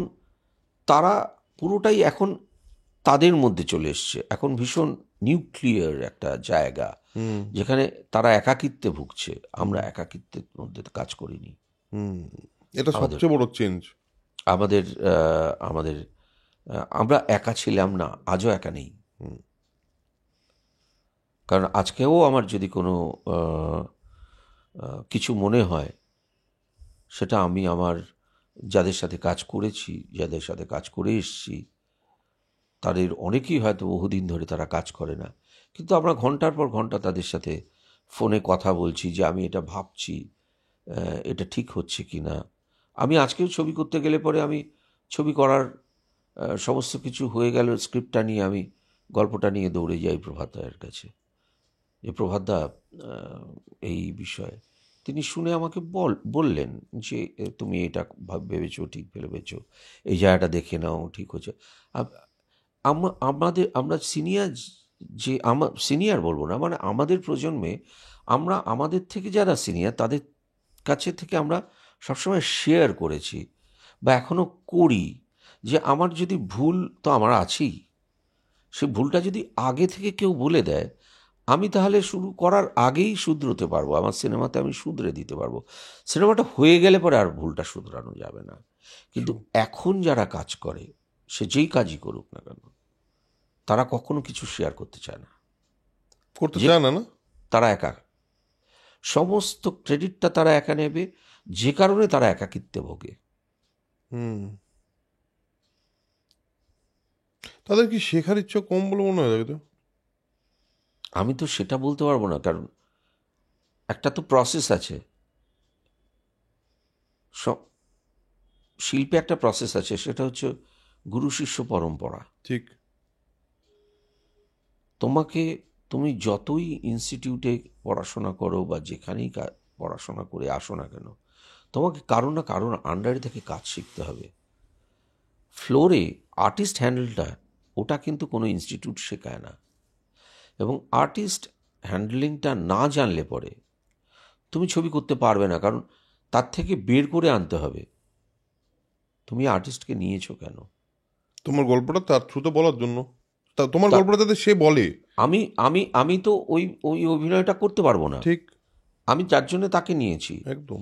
এবং তাকে দিয়ে শুধু অভিনয়টা করালে হবে না, তাকে নিয়ে যত্ন করে অভিনয়টা করাতে হবে, তাকে যত্ন দিতে হবে। আর্টিস্ট কিন্তু খুব যত্নের জিনিস। হুম তুমি যদি তাকে যত্ন করো তোমার জিনিসটা ঠিক বেরিয়ে আসবে। তুমি যদি তাকে অবজ্ঞা করো, তুমি তুমি পর্দায় তাকে পাবে, রিফ্লেক্ট করবে। সিনেমা মিথ্যে বলতে পারে না। হুম তোমার অনেস্টি, তোমার ডিসঅনেস্টি সমস্তটা পর্দায় ধরা পড়ে। ঠিক, ঠিক, একদমই। সুতরাং তাকে তোমার যত্ন করতে হবে, তাকে সেমতোভাবে নিতে হবে। হুম সেমতো আমাকে যেমন এসে বললে যে এই ডেটগুলো হবে না, হ্যাঁ ঠিক আছে, তাহলে পরের বার তোমার সাথে দেখা হবে, আমি অন্য কাউকে নেব। কারণ আমি তো তাকে নিয়ে অযত্নটা করতে পারবো না, ঠিক, আমার সিনেমাটারও অযত্ন করতে পারবো না, তারও করতে হবে। তারও করতে পারবো না। ঠিক। তার থেকে আমি এমন কাউকে নেব যার সাথে আমার কোনো অসুবিধা হবে না। হুম ঠিক আছে, কমফোর্টেবল তুমিও থাকবে, সেও কমফোর্টেবল থাকবে, ওভারঅল হবে। ব্যাপারটা ভালো হবে, সুন্দর হ্যাঁ, হবে। তাতে একটা জিনিসই হবে না, সেটা হচ্ছে খবরের কাগজে কোনো খবর হবে না। হুম হুম, সেটা ঠিক আছে, হ্যাঁ, সেটা একটা আলাদা দিক। কিন্তু তুমি যে সিনেমার অনেস্টির কথা বলছো, সেই দিক দিয়ে দেখতে গেলে তুমি যে কথাটা বলছো সেটা তো খুব একটা ইম্পর্ট্যান্ট কথা। আমার পার্সোনালি একটা জিনিস মনে হয় চাকিদা, চলো হ্যাঁ খবরের কাগজে খবর হয়তো হবে না, কিন্তু আহ, একটা অনেস্ট গল্প বা একটা গল্প বলার ইচ্ছে থেকে একটা গল্প যখন বলা হয়, সেটা না সামহাও লোকজনকে কানেক্ট করে যায়। এটা আমার বিশ্বাস, অন্তত এই বিশ্বাসটা করতে আমার ভালো লাগে। মানে আমি এই বিশ্বাসটা করে খুশি থাকতে চাই, জানি না এটা অরিজিনালি সত্যি কিনা। একজন ডিওপি আমার মনে হয় একটা সিনেমার এত একটা ইম্পর্ট্যান্ট পার্ট, কারণ তার চোখ দিয়েই সমস্তটা দেখা হবে। এবং আমার মনে হয় একজন ডিওপি, একজন ডিরেক্টর, একজন হাজব্যান্ড ওয়াইফের মতো, তাদের মধ্যে একটা অদ্ভুত বন্ড তৈরি হয়, যে বন্ডটা ওই জিনিসটাকে ক্রিয়েট করে। তুমি যখন ডিওপি হিসাবে কাজ করা শুরু করলে, তুমি তো প্রথম কথা তো তোমার পুরোটা শেখা হ্যান্ডস অন, মানে ওই যে বললে 360 ডিগ্রি দিয়ে তুমি পুরোটা শিখেছো। তোমার মানে ডিরেক্টরদের সঙ্গে কাজ করতে গিয়ে তুমি প্রথম কি বোঝার চেষ্টা করো যে এই লোকটা, মানে ধরো তুমি তোমার ভিশন, তার ভিশন, দুটো আলাদা ভিশন, তার একটা ভিশন আছে, সেটা তোমার ভিশন হয়ে উঠবে, এই প্রসেসটাতে তুমি কিভাবে কি বোঝার চেষ্টা করো তুমি ডিরেক্টরের কাছ থেকে? না, আমাকে যখন ডিরেক্টর স্ক্রিপ্ট পড়ে, যারা আমার স্ক্রিপ্ট পড়ে তার বিষয়টা বুঝিয়েছেন, ছবিটা বুঝিয়েছেন, ডিরেক্টরের কাছে তো আহ, যে ছবিটা থাকে সেটা তো একটা ট্রান্সপারেন্ট শিটের ওপরে, হ্যাঁ। সেটা ক্যানভাসে আসছে না, তার ইমেজটা ট্রান্সপারেন্ট শিটের উপরে। সে যেটা বলছে তখন সে একটা ট্রান্সপারেন্ট জায়গা থেকে বলছে। এবার তার ইমেজটা আমাকে আনতে হচ্ছে একটা ক্যানভাসে, আমার তার ব্যাকগ্রাউন্ডে একটা লেয়ার দিতে হচ্ছে। এবার সেটা দেওয়ার সময় আমাকে ভাবতে হয় যে সে যেটা চাইছে, মানে গল্পে তো মানে শুধু সংলাপ বললেই সিনেমা হয় না। হুম এই যে সিনেমার নিজস্ব কোনো ফর্ম নেই, হুম সিনেমা এতগুলো ফর্ম কিউমুলেট করে একত্রিত হয়ে সিনেমা তৈরি হয়। তাতে সিনেমাটোগ্রাফি একটা ফর্ম, অ্যাক্টিং একটা ফর্ম, ডান্স একটা ফর্ম, মিউজিক একটা ফর্ম, আর্ট ডিরেকশন একটা ফর্ম। তাই এতগুলো ফর্ম, আলাদা আলাদা আলাদা ফর্মকে কিউমুলেট করা হচ্ছে একটা সিনেমাতে। সেখানে এই যে সিনেমাটোগ্রাফি, সেটা কিভাবে আমার ডিরেক্টরের ওই যে চিন্তা ভাবনাটা, সেটাকে কমিউনিকেট করবে দর্শকের কাছে, মানে ইমেজটা কি হতে পারে, তার কতটা, মানে ইমেজটাকে ধরবার জন্য আমার কি কি লাগতে পারে, বা কি ধরনের আলো হতে পারে জিনিসটায়। কারণ একটা সাদা আলোয় একরকম জিনিস হয়, আবার একটা হলুদ আলো বা ওয়ার্ম ফিলে একরকম জিনিস তৈরি হয়, একটা মুড তৈরি হয়। তাহলে এটা দিন না রাত। যদি রাত হয় এটা ঘরের ভেতরে, আচ্ছা ঘরের ভেতর হলে পরে তাহলে সোর্স কি হতে পারে? যে সোর্সে আমার এই হয়তো খুব হাই পিচ একটা ড্রামা, কিন্তু সেটা তো সেটাকে মেলো ড্রামা করে অভিনয় তো করবে না, কিন্তু মেলো ড্রামাটিক করতে হবে থ্রু লাইট। হুম, ড্রামাটা লাইটে ক্রিয়েট হবে। ড্রামাটা লাইটে ক্রিয়েট হবে, যে শ্যাডোটা মানে আলো ছায়া, ছায়া ছবি, ঠিক। ছায়ার গুরুত্বটা কিন্তু ছবিতে মারাত্মক। আমরা যে ছায়াটাকে এখন ছায়াহীন করে দিয়েছি, আমাদের সিনেমাতে এখন আর ছায়া পাওয়া যায় না, কিন্তু ছায়াটার প্রয়োজনীয়তা আছে। তুমি যদি ছায়াটা না রাখো তাহলে পরে কিন্তু তোমার গল্প বলতে সব ফ্ল্যাট হয়ে যাবে, সব চরিত্র ফ্ল্যাট হয়ে যাবে। সব মানুষ সমান নয়, আমার চরিত্রের ভেতরে ব্ল্যাক অ্যান্ড হোয়াইট আছে, গ্রে আছে, তাহলে সেই অনুযায়ী তো আমার আলোটা যাবে। আমার হিরোর যে ঘরটা সেটা যেমন দেখতে, হিরোইনের ঘরটাও একই দেখতে, আবার ভিলেনের ঘরটাও একই দেখতে, তাহলে কি করে হবে? তাদের তো একটা চরিত্র থাকবে। সেই চরিত্রটা যখনই দেখা যায় যে একটা মারামারি সিনের মধ্যে গোডাউনে ঢুকলো, তখন ওপরে একটা এক্সস্ট ফ্যান ঘুরছে আর তার পাক দিয়ে একটা কাট কাট কাট কাট কাট কাট করে লাইট আসছে, তার সাথে একটা মিউজিক দেওয়া হচ্ছে। এটা সব ছবিতেই। তাছাড়াও তো ড্রামা ক্রিয়েট করা যায়, কারণ তুমি শ্যাডো নিয়ে চর্চা করছো না, তুমি ছায়া নিয়ে চর্চা করছো না, তুমি আলো নিয়ে চর্চা আলো করছো। নিয়েও। কিন্তু আলোটা জ্বালালে পরে তার তো ছায়া থাকবেই, এবং সেই ছায়াটাকে দিয়েও তো আমার একটা ড্রামা তৈরি করতে হবে। ঠিক। এবং সব এই তোমার এই কথাটাতে একটা জিনিস আমার মনে হলো যে কন্ট্রাস্ট। আমাদের মানুষের মধ্যে তো কন্ট্রাস্ট আছে। তো আমরা তো সব সময় একটা ভালো খারাপের কন্ট্রাস্টেই বেঁচে থাকি। একদম। তো সেই কন্ট্রাস্টটা যদি সিনেমায় না দেখা যায়, কন্ট্রাস্টের কথাই তো আমি বলছো, আলো আমি ছায়া। জীবনের সব দিক দিয়ে ঠিক এ কথা বললে পরে আমি সব থেকে বড় মিথ্যে কথা বলবো। একদম একদম তাই। কারণ আমার জীবনে প্রচুর ভুল আছে, যে ভুলগুলো আমার সাথে চলছে, একদম এবং সেগুলো আছে বলেই আমি মানুষ। একদম তাই। হ্যাঁ, ভুল না থাকলে মানুষ তাহলে কিভাবে হবো? আমার সিনেমাতে যদি সেই ছায়াটা না থাকে, বা সেই ছায়া দিয়ে আমি কিছু ক্রিয়েট করছি না, তাহলে পরে তো আমার ভুল একটা তৈরি হবে ঠিক জিনিস। ঠিক ঠিক। খুবই একটা ইন্টারেস্টিং কথা বললো এটা, এবং খুবই খুবই ডিপ কথাটা। তোমার জীবনে তো প্রচুর বড় বড় মানুষের সঙ্গে তোমার ইন্টারাকশনস হয়েছে, কাজ করেছো। মানে বড় বড় বলতে সেই অর্থে যারা খুব দার্শনিকভাবে বড়, মানে যাদের জীবনবোধ বেশি, এরকম লোকজনের মধ্যে থেকে কার কার কাছ থেকে তোমার কাছে এরকম কয়েকটা নাম যদি বলতে হয় যে এরা আমার জীবনে খুব ইম্প্যাক্ট ফেলেছে, এই একজন বা দুজনের নাম বা তাদের সম্পর্কে যদি কিছু বলো। দেখো, নাম বলতে গেলে অনেকেই আসে। হুম আহ, যেমন আমার জীবনের প্রথম দিকে যখন আমি কাজ করছি, অ্যাসিস্ট করছি, আমার অন্যতম গুরু সানি জোসেফ, ডিওপি। সানি এখন ডিরেক্টরও। হুম আমাদের একটা সিচুয়েশন ছিল, সেটা খুব একটা অন্ধকার সিন। এটা আহ, মলয়দার ছবি, কাহিনী মলয়দার সূত্র। আমরা আউটডোরে শ্যুট করছি, একটা পুরো বাড়ির ভেতরে যেখানে শ্যুট করা হচ্ছে। সুন্দরদা আর দেবেশদাকে নিয়ে একটা সিকোয়েন্স। তা আমাকে বুঝিয়েছে সানি। তো ওর একজন অ্যাসিস্ট্যান্ট ছিল, সে মালায়ালি। আর আমি বেসিক্যালি ওখানে আমি কিন্তু স্টিল ফটোগ্রাফার হিসেবে আছি, কিন্তু আমি স্টিলটা তো আমার ওটা একটা অজুহাত। অ্যাকচুয়ালি আমি সানিকে অ্যাসিস্ট করতে চাই বলেই আমি ইউনিটে ঢুকেছি, এবং আমি ওইভাবেই কাজ করছি সানির সাথে, এবং সানি সেটা অ্যালাউ করেছে আমাকে। সানি বলেছে যে ওর যে অ্যাসিস্ট্যান্ট সে তো মালায়ালি, ওর একটা ল্যাঙ্গুয়েজ প্রবলেম আছে, তুমি থাকলে সুবিধে, কারণ আমার কমিউনিকেশন করতে। তো ও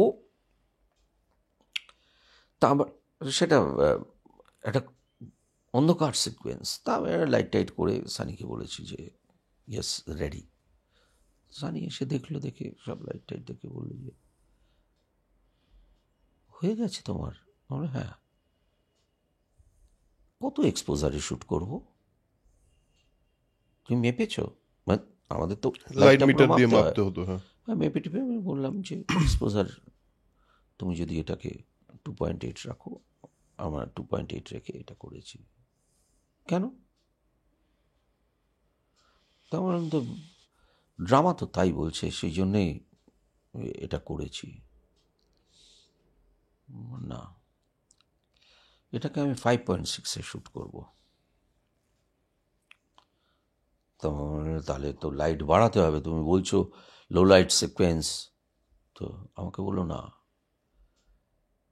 যত তুমি অন্ধকার দেখাবে তত তুমি আলো বাড়াও। আলো দিয়ে অন্ধকারটা তৈরি করা কাজ তোমার। অন্ধকার তো এমনিতে সবাই অন্ধকার দেখতে পায়, লাইট অফ করে দাও, সবাই অন্ধকার দেখতে পাচ্ছে। কিন্তু আলো জ্বলছে আর পর্দায় গিয়ে সেটা অন্ধকার দেখানো, এটা তোমার কাজ। আমি সেদিন বুঝতে পারলাম যে আমি কত ভুল আলো করতাম।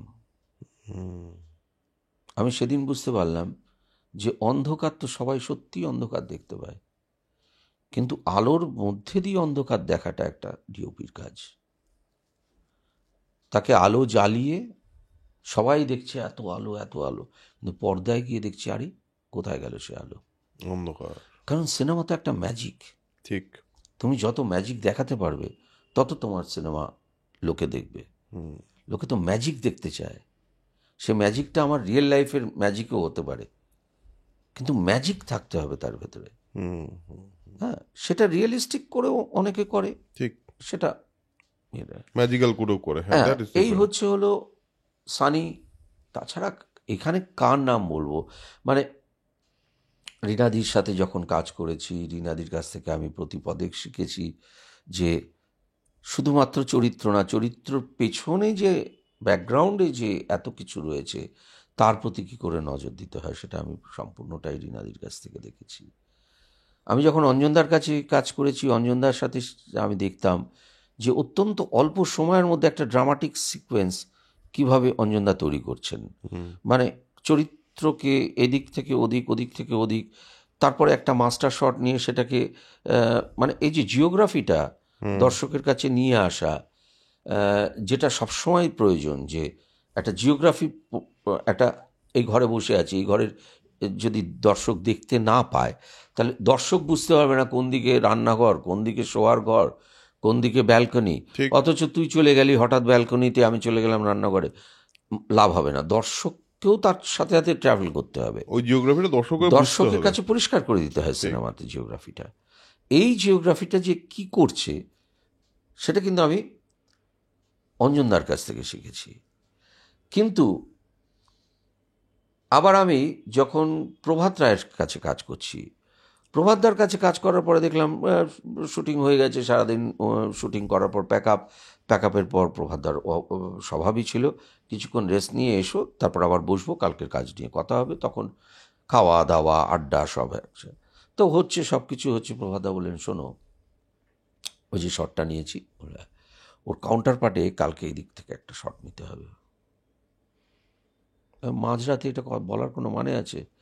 মানে মনে মনে ভাবতাম যে ভদ্রলোক কি নিষ্ঠুর, আমি তো সমস্ত লাইট করে এইটাকে ভেঙে দিলাম, কালকে আমি একটা অন্য সেটে যাব, আবার ভদ্রলোক বলছেন এই শটটা নিতে হবে।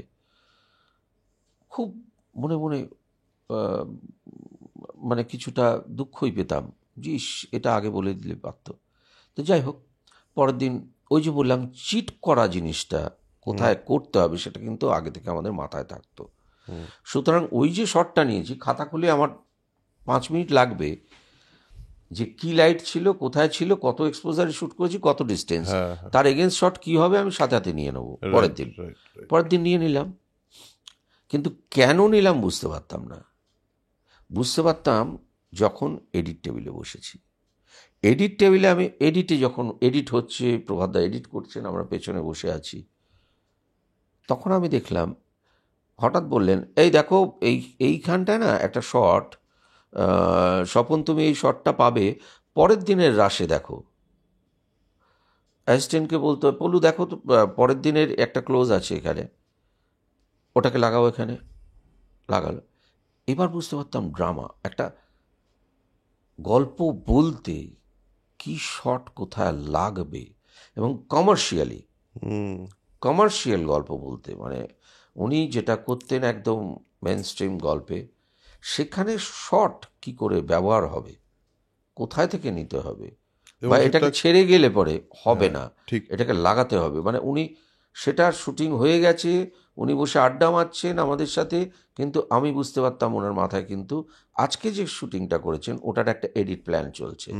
তাতে উনি বুঝতে পেরেছেন যে ওখানে একটা শট লাগবে, তো যেটা ক্রিয়েট আমাকে ঘুমোতে যাওয়ার আগে পাঠ করে বলে দিলেন। কারেক্ট ওই ড্রামাটাকে পারফেক্টলি অ্যাচিভ একদম, করতে। হ্যাঁ, একদম। ঠিক। আবার যখন আমি শেখর দার সাথে কাজ করছি, হ্যাঁ। শেখর তোমার শেখর এটা দাস। বলে দিই, শেখর দাসের ক্ষেত্রে তো আমার প্রচন্ড ভালো লেগেছিল তোমার শুট করার ছবি, সেটা হলো কালের রাখাল। হুম। মানে ছবিটাও একটা অদ্ভুত ছবি, এবং তুমি একটা অদ্ভুত শুট করেছিলে বলে মনে হয়েছিল সিনেমাটা। মানে ওইটা না একটু অন্যরকম অ্যাপ্রোচ লেগেছিল আমার। আমি ইনফ্যাক্ট তোমাকে বোধহয় সেই সময় বলেছি কি বলিনি আমার মনে নেই, কিন্তু সেটা কিন্তু আমার দুর্দান্ত লেগেছিল। কালের রাখাল,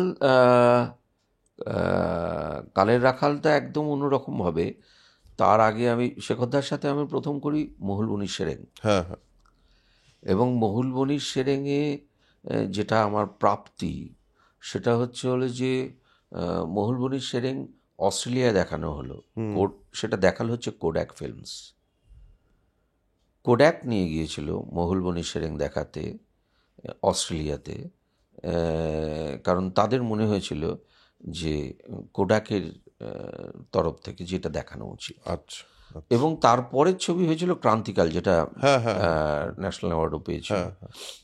এই ক্রান্তিকাল কিন্তু আমার প্রথম কম দিনে করা ছবি, কারণ ক্রান্তিকাল সেই সময় আমরা 17 দিনে শ্যুট করেছিলাম। হিউজ ব্যাপার সেই সময়, 17 দিন মানে বড় ব্যাপার। 17 দিনে শ্যুট করেছিলাম, এবং ক্রান্তিকাল টোটাল আমরা 52টা ক্যানে শ্যুট করেছিলাম। Only 52 cans. 52 ক্যান্স মানে 50 4 5 20, 4 মিনিট করে এক একটা ক্যান। 4 মিনিট। হ্যাঁ, 52টা ক্যানে আচ্ছা, আমাদের শ্যুট পুরো করা, শুট করা। পুরো ছবিটা শ্যুট করা। তার মানে খুবই স্পেসিফিক শুট করা। একদম, মানে এই যে বললাম না যে সেলুলয়েড আর ডিজিটালে যেটা হচ্ছে, যে আমাদের যে ডিসিপ্লিনটা ছিল সেটা মিস করছি এখন। মানে অর্থাৎ আমাদের যখন রিহার্সাল হচ্ছে তখনও আমাকে কিন্তু স্টপ ওয়াচে দেখতে হচ্ছে যে এক্স্যাক্ট ডিউরেশন কত। অর্থাৎ আমার ম্যাগাজিনে যে ফিল্মটা আছে সেটা যদি রান আউট হয়ে যায় তাহলে শটটা কাটতে হবে। ঠিক। অর্থাৎ আমার ম্যাগাজিনে কত ফিট আছে, আর এই রিহার্সাল হচ্ছে এটা কত ফিটের শট হবে। যদি হয় তাহলে আমাকে সে মতো প্রিপারেশন, অর্থাৎ আমাকে অ্যালার্ট থাকতে হবে সবসময় শুটিংয়ের মধ্যে। আমি কিন্তু যখন রিহার্সাল হচ্ছে আমি তখন অন্য কিছু করতে পারছি না। ঠিক, ঠিক, ঠিক। এবং আমার সাথে সিনেমাতে কি হচ্ছে যে আমি একজন ডিওপি, আমি একটা ক্যামেরায় বসে আছি, থ্রু লেন্স আমি একটা অ্যাক্টারকে দেখছি, কি অ্যাক্ট্রেসকে, যাই হোক দুজনেই অ্যাক্টার, চরিত্র সে অভিনয় করছে, আমি ক্যামেরায় বসে আছি, আমার ক্যামেরাটা একটা ট্রলিতে বসে আছে, ট্রলিটা আরেকজন অপারেট করছে। যে ট্রলি অপারেট করছে, আমি যে ক্যামেরাম্যান, আর যে অভিনয় করছে 1 জন 2 জন বা 3 জন, তারা কেউ কিন্তু এক নই, কিন্তু এই থ্রু লেন্স ক্যামেরা আমরা একাত্ম হচ্ছি। ঠিক। অর্থাৎ এই স্পিড, আমার স্পিড, ওদের স্পিড, সব কিছু ঠিক থাকলে তবেই আমার ছবিটা হবে, সিনেমাটা হবে। এর ভেতর একজনের তার কেটে গেলে পরেই কিন্তু হবে না। সুতরাং এই জায়গাটা তৈরি হয় যখন একটা ডিসিপ্লিন থাকে, একটা সংযম থাকে, যখন একটা দায়িত্ব থাকে, মানে কমিটমেন্ট, মানে শিল্পের প্রতি দায়িত্ব, মানে অন্য কারোর প্রতি না। মানে এই সময়টা আমরা যে সিনেমাটা করছি, এই যে শটটা নিচ্ছি, এটা একবারই হবে, আর হবে না, শত চেষ্টা করলেও হবে না, ওটা একবারই হবে। সুতরাং ওই একবার যাতে ঠিক হয় তার জন্য কিন্তু সবাইকে একত্রিত হতে হবে, এবং সবাইকে অতটাই মন দিয়ে সবকিছু দিয়ে ওটা সবকিছু থাকতে দেখতে হবে। হবে, তাহলে পরে এই সিনেমাটা হবে। ঠিক, ঠিক। যে জিনিসটা এই যে ডিসিপ্লিনটা, যেটা এটা ভীষণভাবে শেখরদার সাথে কাজ করার সময় হয়েছিল। কারণ শেখরদার যে বাজেটে যেভাবে ওই সময় দাঁড়িয়ে কাজ করছেন, বিশেষ করে ক্রান্তিকাল কোডাক এটাও বিদেশে নিয়ে গিয়েছিল। তার কারণ হলো আমি ক্রান্তিকালে ল্যাটিচিউড টেস্ট করেছিলাম। ল্যাটিচিউড ফিল্মে পাওয়া যায়, যে ফিল্মের কাজ করার সময় আমরা দেখতাম যে ল্যাটিচিউড মানে কতটা ওভার এক্সপোজ সেখানেও ইমেজ থাকবে, কতটা আন্ডার এক্সপোজ সেখানেও ইমেজকে দেখা যাবে। আচ্ছা হ্যাঁ, আচ্ছা মানে আমার হয়তো ফেস লাইটে আমি দেখলাম এখানে আমার এক্সপোজার 4+, এবার পেছনটা হয়তো দেখা গেল সেটা হলো 1.4, আর মাঝখানে হয়তো একটা কিছু ইমেজ আছে যেটা দেখা গেল যে 5-6+, কিন্তু এই যে আন্ডার যেখানে হচ্ছে সেখানেও ইমেজের ক্লিয়ারিটি কতটুকু আছে, আর ওভার যেখানে হচ্ছে সেখানেও ইমেজ ক্লিয়ারিটি কতটা আছে, এইটা নিয়ে হচ্ছিল ল্যাটিচিউডের খেলা। এটাকে আজকাল বলে ডাইনামিক রেঞ্জ বোধহয়। ডাইনামিক রেঞ্জ প্রায় একই, কিন্তু প্রায় এক। আমরা ল্যাটিচিউড বলি। ল্যাটিটিউড, হ্যাঁ। আমি যেমন একজনকে বললাম যে কত এসেতে শ্যুট করছো, সে বুঝতেই পারলো না, এবং আইএসওকে আমি এসে বলাতে সে আমাকে নিয়ে খুবই একটা বিদ্রূপ করলো। তো আমি কি করব, কারণ আমার মনে হলো যে তুমি ইতিহাস জানো না আইএসওর, যেটা একটা সময় এএসএই ছিল, ফিল্ম স্পিড যেটা, হ্যাঁ, ডিজিটাল হওয়ার পর আমরা তো 400 ফিট 400 এএসএ, তারপর আমরা 500 এএসএ পেলাম, মানে কোডাক 500 এএসএ তৈরি করলো। 500 এএসএতে প্রথম আমরা আউটডোর শ্যুট করলাম অঞ্জন দত্তের বারাদিন ছবিতে। হ্যাঁ, তখন আমি প্রথম 500 এএসএ পেলাম, হাই স্পিড ফিল্ম। তার আগে 250 অবধি আমরা পেয়েছি, 250 এএসএ।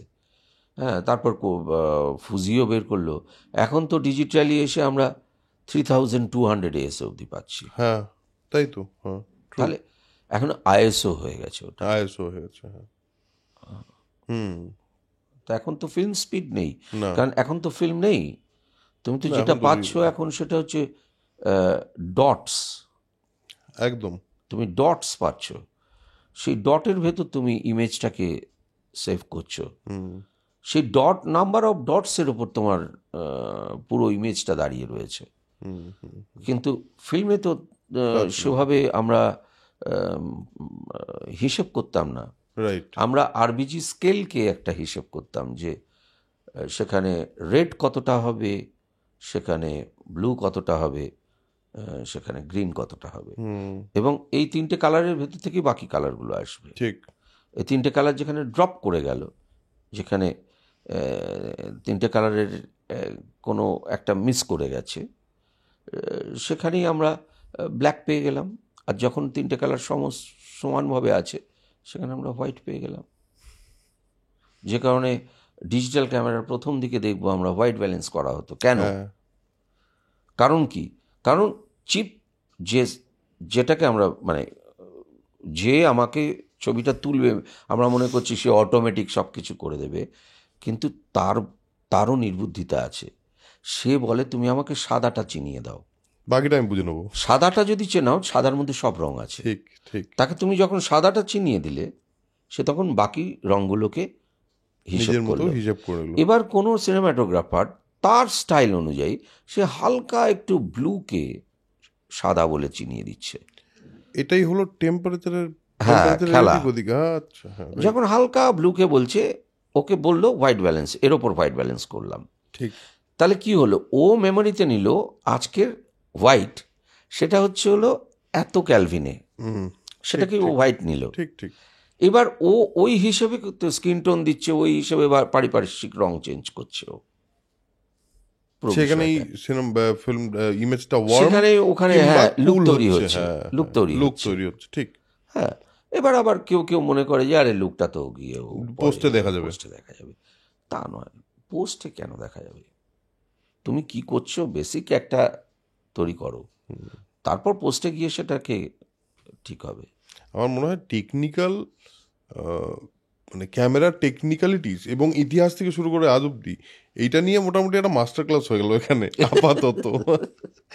হ্যাঁ, আমি এত টেকনিক্যাল কথা কেউ শুনবে না, দেখিস তুই আমি আমাকে দিয়ে আমি বলাচ্ছিস, আমি তোমার একটা কথা বলবো। কিন্তু এই টেকনিক্যাল আমার কথাবার্তা শুনতে লোকে অভ্যস্ত আমার নয়। তো মজা লাগছে, হ্যাঁ, অ্যান্ড দ্যাটস ইট। আমার বক্তব্য হলো, যতক্ষণ আমি মজা পাচ্ছি হ্যাঁ। ততক্ষণ সব ঠিক আছে। না, অরুণাবু, এখন কি হচ্ছে জানিস তো, এখন বক্তা বেশি, শ্রোতা কম।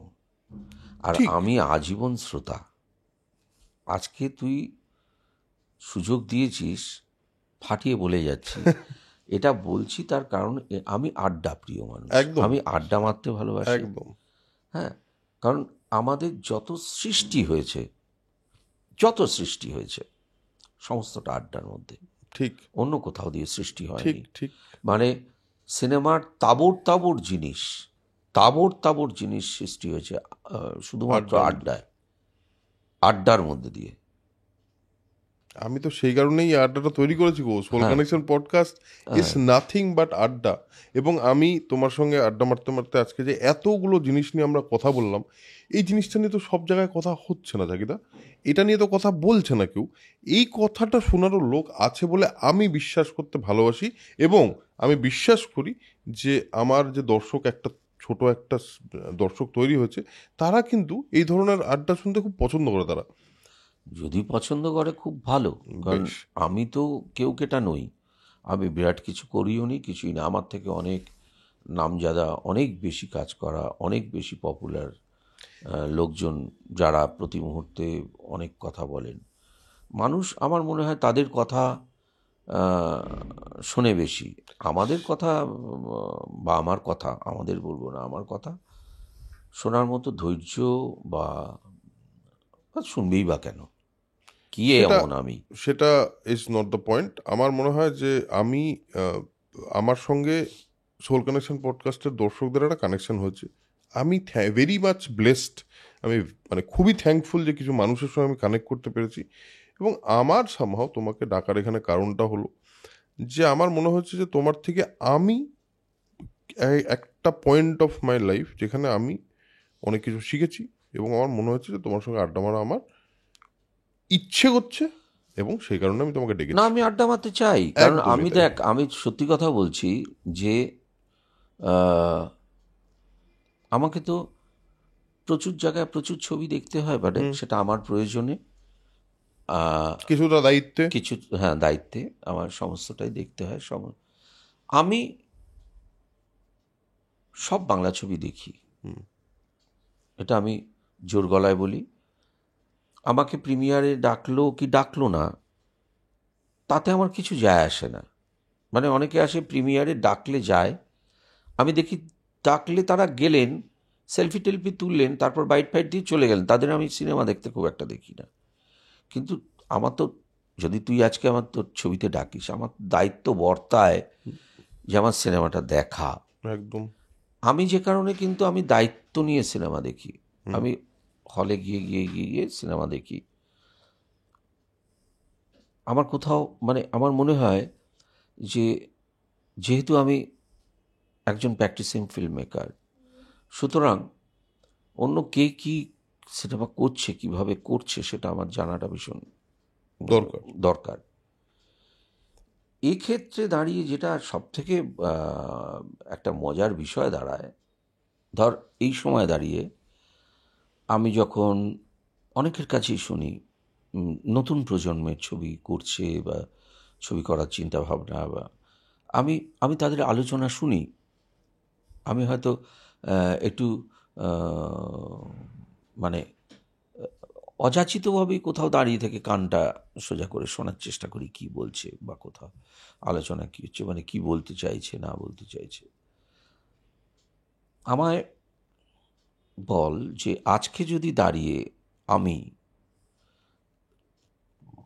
সত্যজিৎ রায়ের মতো ছবি করি, বা মৃণাল সেনের মতো ছবি করি, বা ঋত্বিক ঘটকের মতো ছবি করি, সেটা কি খুব উচিত হবে?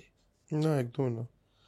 আজকে যদি আধুনিক সাহিত্যিক, সে যদি বঙ্কিমচন্দ্রের ভাষায় সাহিত্য রচনা করে, কেউ কানেক্টই করতে পারবো না। তাহলে যিনি বা যারা ছবি করছেন তারা আজকের সিনেমার ভাষাটা সম্পর্কে কতটা সচেতন, তিনি কেন সত্যজিৎ রায় কীভাবে কাজ করেছেন, বা আমি কিন্তু বলছি মাস্টার্সের সবসময় তাদের ছাড়া হয় না, তাদেরকে নিয়ে ভাবতে হবে তারা কিভাবে আমাদের দেখিয়েছেন, তারা কিভাবে বলেছেন, গল্প বলেছেন। কিন্তু আজকের সময় আজকের সিনেমার ভাষা, সেটা দিয়ে তো আমাকে কমিউনিকেট করতে হবে।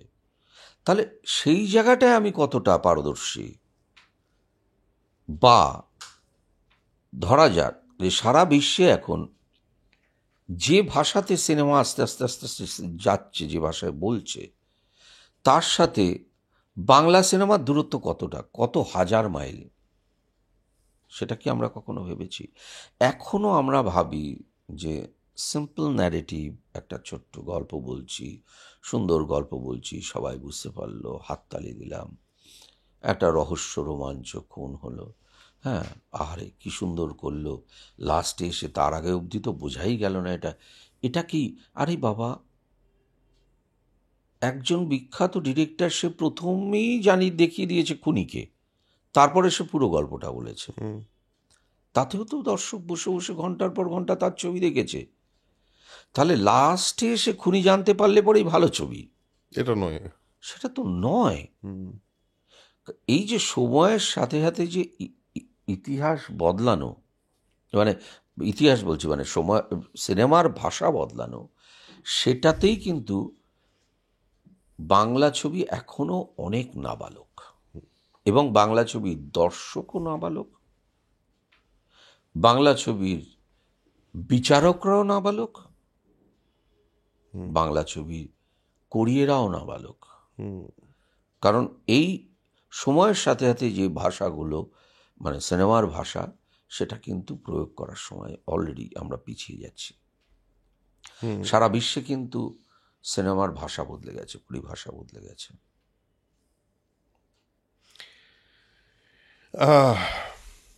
সেটা তো কোথাও গিয়ে আশা রাখতে আমার খুব ভালো লাগে যে না, নতুন প্রজন্মের মধ্যে বেশ কিছু ছেলেকে তো দেখছি, তারা যেসব কাজ করছেন, আমি তো মনে মনে মনে করছি যে হ্যাঁ, নিশ্চয়ই একটা ভালো দিন আসবে। না, আসবেই আসবে, ওটা সময়ের নিয়মেই আসবে, ওটা নিয়ে কেউ কিছু আগাম কিছু বলা যায় না।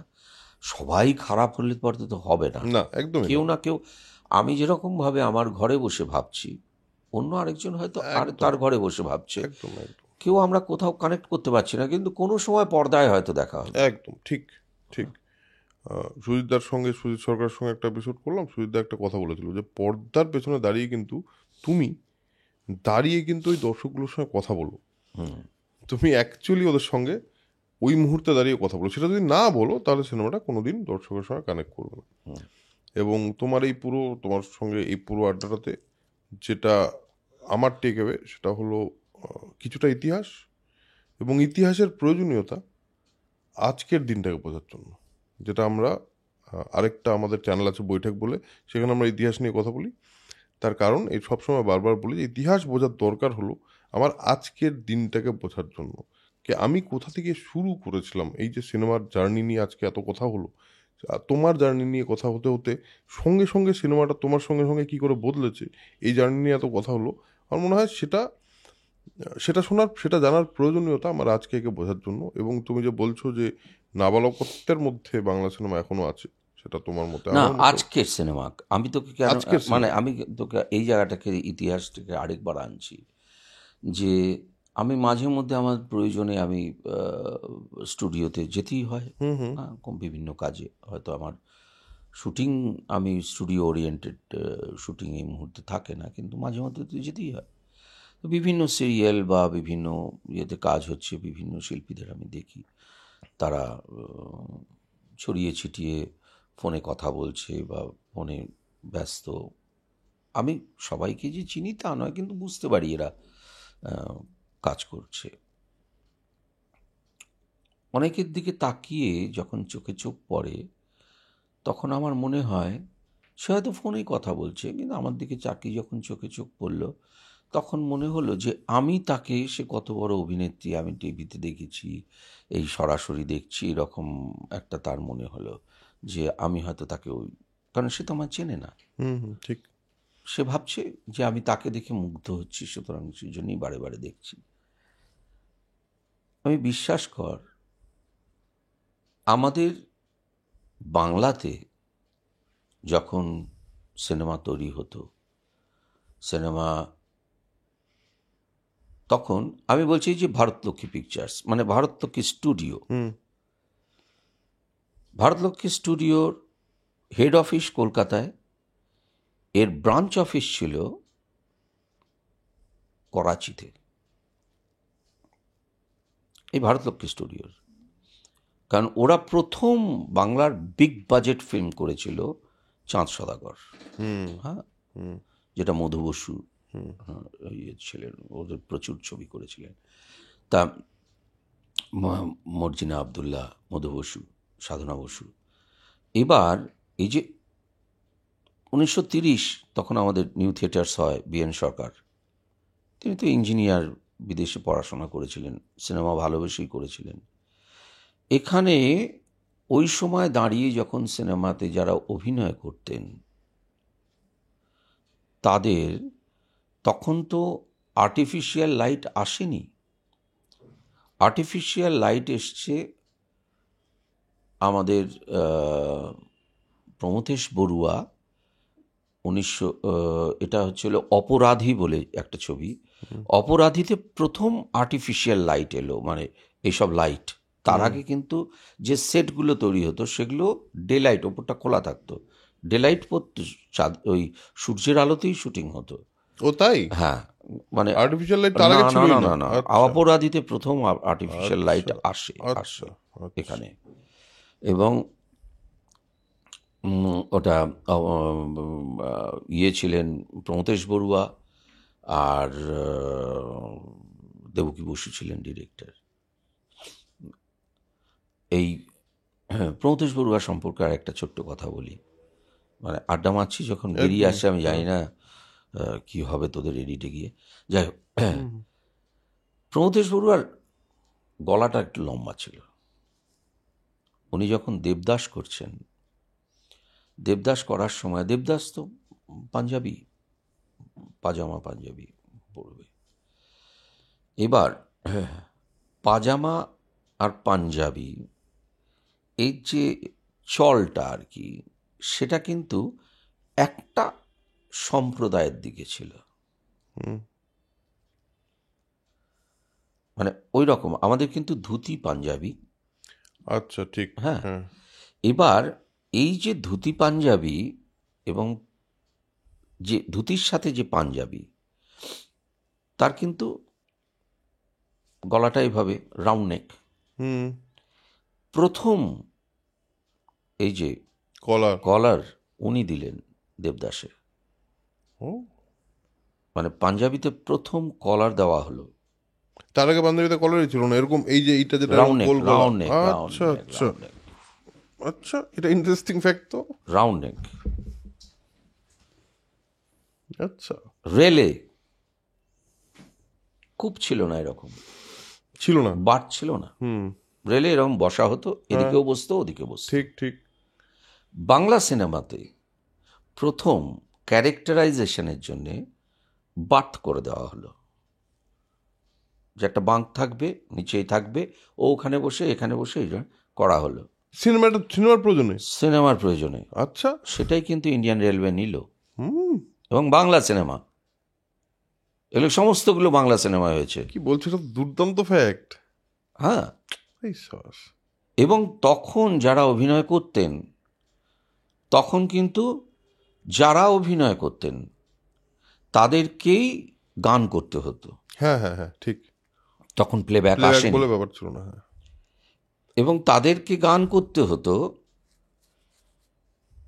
প্লেব্যাক কি করে এলো? প্লেব্যাক, আমাদের কিন্তু এই ইতিহাসটা ভুল দেখানো হচ্ছে বা বলা হচ্ছে, প্লেব্যাক আমাদের কলকাতাতেই হয়েছে, এবং সে ছবিটার নাম হচ্ছে ভাগ্যচক্র। ভাগ্যচক্র যখন করছেন আমাদের নিতিন বসু, নিতিন বসু এটা দুটো ভাষায়, তখন শুধু দুটো ভাষা না, তখন বাংলা, হিন্দি, উর্দু, তামিল, 7টা ভাষায় কলকাতায় ছবি হতো। কলকাতাতেই ছবি হতো? কলকাতাতেই আচ্ছা। 7টা ভাষায় হতো। এবং তখন আমাদের পৃথ্বীরাজ কাপুর এখানেই থাকতেন, হাজরাতে বাড়ি ভাড়া করে থাকতেন পৃথ্বীরাজ কাপুর, এবং রাজ কাপুর এখানেই পড়াশোনা শুরু করেছেন। মানে এই উনি গাড়ি করে আসতেন, রাজ কাপুরকে স্কুলে দিয়ে টেকনিশিয়ান স্টুডিওতে ঢুকতেন, অভিনয় করতেন, বেরোতেন। রাজ কাপুর এসে ওই টেকনিশিয়ান বলছি নিউ থিয়েটার্সে রাজ কাপুর আসতেন, রাজ কাপুর এখানে খেলাধুলা করতেন।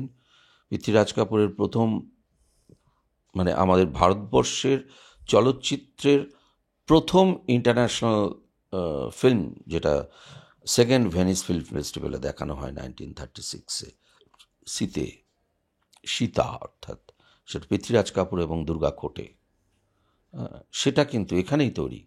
এই নিউ থিয়েটার্সে, এই যে NT1 যেটাকে বলে, হ্যাঁ, এখানেই তৈরি। এর প্রডিউসার ছিল খেমকা, মানে যারা বেদের মেজোসনা করেছে। আচ্ছা, তাদের পরের জেনারেশন বেদের মেজোসনা করেছে। হ্যাঁ, তাদের আগের জেনারেশন, তাদের ছবি এটা। হ্যাঁ, দুর্দান্ত অ্যানেকডোট এগুলো। হ্যাঁ, এবং তোমায় বলছি, আজকে আমরা ড্রোন শট নিচ্ছি। হ্যাঁ হ্যাঁ, সীতাতে যখন ক্লাইম্যাক্স শ্যুট করা হবে, সেই ক্লাইম্যাক্স শ্যুট করার সময় দেখা গেল যে ডিরেক্টর দেবকী বসু উনি চাইছিলেন যে একটা উঁচু জায়গা থেকে দেখা যাবে শটটা নেবেন, কিন্তু উঁচু জায়গা, ও তখন তো এত হাই রাইজ বিল্ডিং নেই, কিছুই না। মানে আমরাই আমাদের ক্যারিয়ারের ক্ষেত্রে প্রচুর জায়গায় উঁচু শটের জন্য ফায়ার ব্রিগেডকে ডেকে তার ল্যাডার দিয়ে নিয়েছি। তাহলে সেই সময় ভাবো কি হচ্ছে। উনি কি করলেন, উনি তখন ফোর্ট উইলিয়ামে গেলেন, এবং ফোর্ট উইলিয়ামে তখন একজন ব্রিটিশ পাইলট ছিল। তখন যে ফাইটার প্লেন, সেটা একজন পাইলটই থাকতো, সেই চালাতো। তখন ওই ভদ্রলোক নাকি ফটোগ্রাফি জানতেন, কারণ উনি বেশ কিছু ছবি ওপর থেকে তুলেছেন। তখন সেই পারমিশন নিয়ে তাকে রাজি করানো হলো। তখন কিন্তু স্বাধীন ভারত নয়।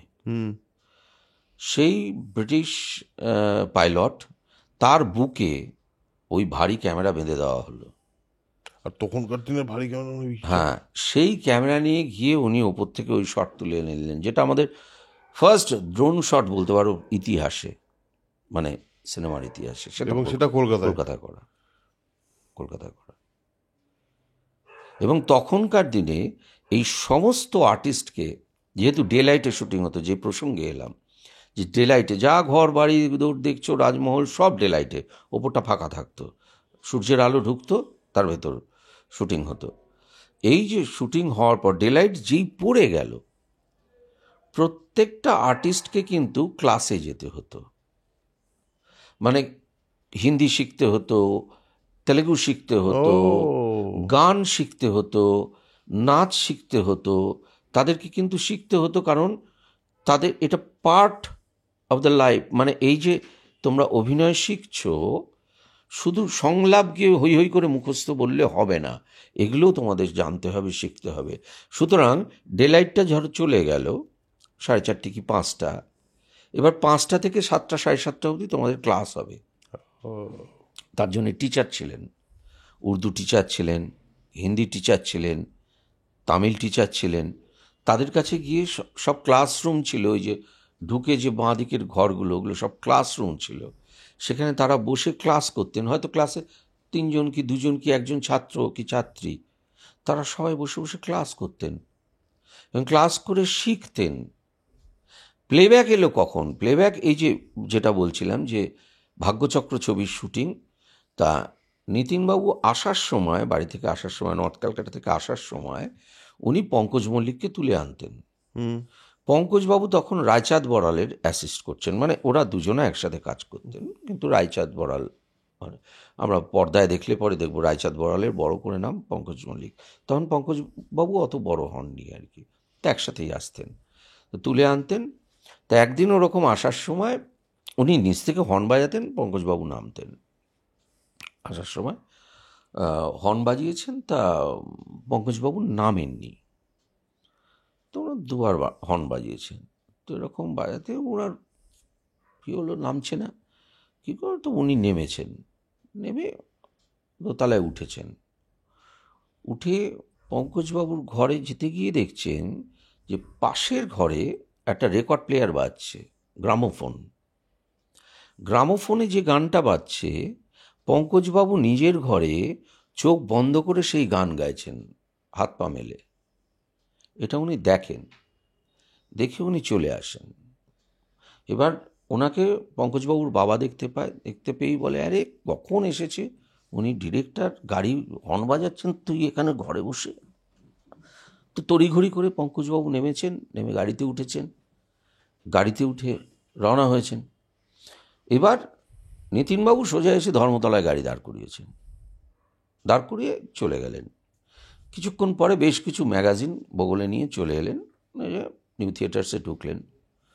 নিউ থিয়েটার্সে ঢুকে ওনারা স্কোরিংয়ে সাউন্ডের রুমে চলে গেলেন। নিতিনবাবু আলাদা ঘর, সেখানে বসে কাজ করছেন। কিছুক্ষণ পর পঙ্কজবাবুর ডাক।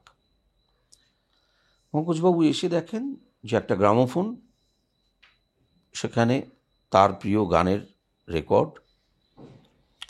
নিতিনবাবু বললেন, পঙ্কজ গান, আপনি গানটা চালিয়ে দিল। পঙ্কজবাবু গান শুরু করলেন। আর এই নিতিনবাবু এবার পঙ্কজবাবুকে বিভিন্ন অ্যাঙ্গেল থেকে ঘুরে ঘুরে ঘুরে ঘুরে দেখছেন, দেখে বললেন, কাজ হয়ে গেছে। এই প্লেব্যাক সিঙ্গিং, আচ্ছা, এই প্লেব্যাক সিঙ্গিং শুরু হলো। ইন্ডিয়ান ফিল্মে প্রথম, ভারতীয় ছবিতে প্রথম প্লেব্যাক সিঙ্গিং, ভাগ্যচক্র ছবি, 1934। তার আগে আসেনি। বাপরে কত অজানা তথ্য গো জীবনে, কত কি অজানা। হ্যাঁ, এবং এগুলো কিভাবে ঘটেছিল সবটাই আমি বলছি যে আমরা না বাঙালি, আমরা বাংলা ভাষার ওপর আমাদের কোনো অহংকার নেই, যে কারণে আজকে আমাদের এই দুর্দশা। আমরা বাংলা বলতে ভালোবাসি না, আমরা বাংলাটাকেই ভালোবাসি না। অথচ আমাদের বাংলা কি ছিল, আর আজকে যারা এইসব নিয়ে গর্ব করছেন, বা আজকে যারা আমরা দু চারটে ছবি করছি বা কিছু করছি, আমরা বিরাট কেটা হয়ে গেছি। 1942-তে আমাদের ডিরেক্টর মার্সিডিজ চলতেন। সেই সময় তার রেমুনারেশন ছিল 1 লাখ টাকা পার ছবি। 1942-তে যদি 1 লাখ টাকা হয়, তাহলে আজকে সেই ডিরেক্টরের রেমুনারেশন কত হবে? হিউজ টাকা, মানে কেউ কল্পনা করতে পারবে না আমি আজকের দিনে দাঁড়িয়ে। সমস্ত ডকুমেন্টস দেখাতে পারি। কেউ যদি মনে করে এটা আমার কল্পকথা, কল্পকথাও নয়, গল্পকথাও নয়। বাপরে কত অজানা তথ্য জানলাম জাগিদা, কত রকম ঐতিহাসিক তথ্য, কত রকম অ্যানেকডোটস, কত রকম প্রাউড করার জিনিস, কত রকম মানে আমরা ভালো আমরা আমরা আমরা ওই অহংকার জায়গাটায় করার দেবো যে জিনিস। ইতিহাস যদি জানো তাহলে তুমি অহংকার করতেই পারবে। হ্যাঁ, কারণ আমরা তো ইতিহাসটাই ভুল জানি, ঠিক। আমাদের ভুল ইতিহাসটা জানানো হয়। এবং আমরা আজকে অত্যন্ত মধ্য মেধার, নিম্ন মেধার লোকজন আমরা ইতিহাস বলি। ঠিক। হ্যাঁ, আমাদের মতো করে বলি, যে কারণে মানুষ আলাদা করে আমাদের কথা শুনে যে অনুপ্রাণিত হবে, সেটা আর হবে না। কারণ সত্যি কথা বলতে কি, আজকে ধর আমি যে সোসাইটিতে, আমার বা হাউজিং সোসাইটিতে থাকি, সেখানে যে গ্রুপ আছে, সেখানে আমরা 95% বাঙালি, 5% হয়তো অন্যান্য প্রদেশের লোকজন। আমাদের সেখানে যাবতীয় গ্রুপে কথাবার্তা হয় ইংরেজিতে। অথচ আমি যখন আজকে, মানে এটা যদি বলতে যাই বলবে কলকাতা একটা কসমোপলিটন সিটি, এখানে তো এই ভাষাতেই কথা হওয়া উচিত। আমি অন্য কসমোপলিটন সিটির কথা বলছি। যখন আমি গুজরাটে যাচ্ছি বা আমি বম্বেতে যাচ্ছি, সেখানের যে গ্রুপ, সেখানে মারাঠি ভাষায় লেখা হয়। আমাকে গুগলে গিয়ে ট্রান্সলেট করে দেখে নিতে হয় কি বললো নোটিশে। কারণ যখনই তুমি কোথাও ঢুকছো, ফ্ল্যাটে রুম শেয়ার করে তুমি 7 দিন থাকবে, ওদের তো সাথে সাথে একটা হোয়াটসঅ্যাপ গ্রুপের ভেতর ঢুকিয়ে দেয় যে হ্যাঁ, এ আছে এত নম্বর ফ্ল্যাটে। তারপর থেকে সমস্ত নোটিশগুলো তো আসা শুরু করে, সমস্তটা মারাঠি, গুজরাটি, সমস্ত গুজরাটি। আমাকে গুগল থেকে ট্রান্সলেট করে পড়ে নিতে হয় কি বলেছে। অথচ আমি বাংলায় থাকি, আমার জায়গায়, আমার শহরে, আমার কাছে নোটিশ আছে সমস্ত ইংরেজিতে। অর্থাৎ আমি আমার বাঙালি হিসেবে আমার ভাষার প্রতি আমার কোনো অহংকার নেই। আমি জানি না আমি কোথায় দাঁড়িয়ে আছি, আমাদের এইখানে কি হয়ে গেছে, কারা এসে কাজ করে গেছে, কারা কিভাবে কাজ করে গেছে, অথচ আমি বাঙালি বলে বসে থাকি। যাক, আমার মনে হয় একটা খুবই একটা এমন একটা এপিসোড হলো যে এপিসোডটাতে আমরা অনেক কিছু জানতে তো পারলামই, তার সঙ্গে কিছু পার্সপেক্টিভও পেলাম, কিছু অন্য দৃষ্টিভঙ্গিও পেলাম। যে দৃষ্টিভঙ্গিগুলো নিয়ে আমার মনে হয় একটু ভাবলে আমাদের বোধহয় কিছু জিনিসের সুবিধা হবে। যেরকম ইতিহাস জানাটা আমাদের জন্য ইম্পর্টেন্ট, যেই কারণে আজকে ভালো থাকতে গেলে আমাদের ইতিহাস জানাটা ইম্পর্টেন্ট। আজকে নিজেদের ব্যাপারে ভালো ফিল করার জন্য ইতিহাস জানাটা প্রয়োজন। যেসব কথা চাকিদা বললো, যেসব ইনফরমেশন চাকিদা দিল, তাতে টেকনিক্যাল ইনফরমেশন অনেক আছে, বাট আমার ধারণা আপনাদের এই পুরো এপিসোডটার মধ্যে থেকে যেটা নেওয়ার, যেটা ঠিক টেক অ্যাওয়ে, সেটা ঠিক আপনারা নিয়ে নেবেন। আজকের এপিসোড এখানেই শেষ করছি। Thank you Chakida, thank you for coming, thank you যে একদম যেরকম আড্ডা তোমার সঙ্গে হতে পারে সেরকমই একটা আড্ডা মারার এবং এতগুলো কথা বলার। Thank you. তবে একটা শেষে তোকে বলছি যে তুই যেটা বললি যে ইতিহাস জানাটা জরুরি, ইতিহাসটা সবসময় সঠিক ইতিহাসটা জানা দরকার। একদমই, একদম। কারণ এখন সোশ্যাল মিডিয়াতে ভীষণ ভুল ইতিহাস জানানো হয়। কারেক্ট, এগুলো সবসময় কোথাও ফরওয়ার্ড করার আগে ক্রস চেক করা দরকার রাইট, যে রাইট। ইতিহাসটা ঠিক কিনা। কারণ এখানে কিছু আহ, আহ, ঘটনা, কিছু মানুষ যেগুলো বাস্তবে ছিলেন, তার সাথে কিছু কাল্পনিক চরিত্র মিশিয়ে দিয়ে, কাল্পনিক ঘটনাকে মিশিয়ে দিয়ে অধিকাংশ ইতিহাস কিন্তু আমাদের সোশ্যাল মিডিয়াতে ছড়িয়ে বেড়াচ্ছে। একদমই তাই। তো তাহলে আরেকটা জাস্ট ওই সমস্ত কথার সঙ্গে আরেকটা জিনিস অ্যাড করা, সেটা হলো সঠিক ইতিহাসটা জানা খুব প্রয়োজন। আর সঠিক ইতিহাস জানতে গেলে বা সঠিক ইতিহাসের গন্ধ পেতে গেলে কোথায় যেতে হবে, সেটা হলো বৈঠক বলে আমাদের একটা চ্যানেল আছে, সেখানে যাবেন।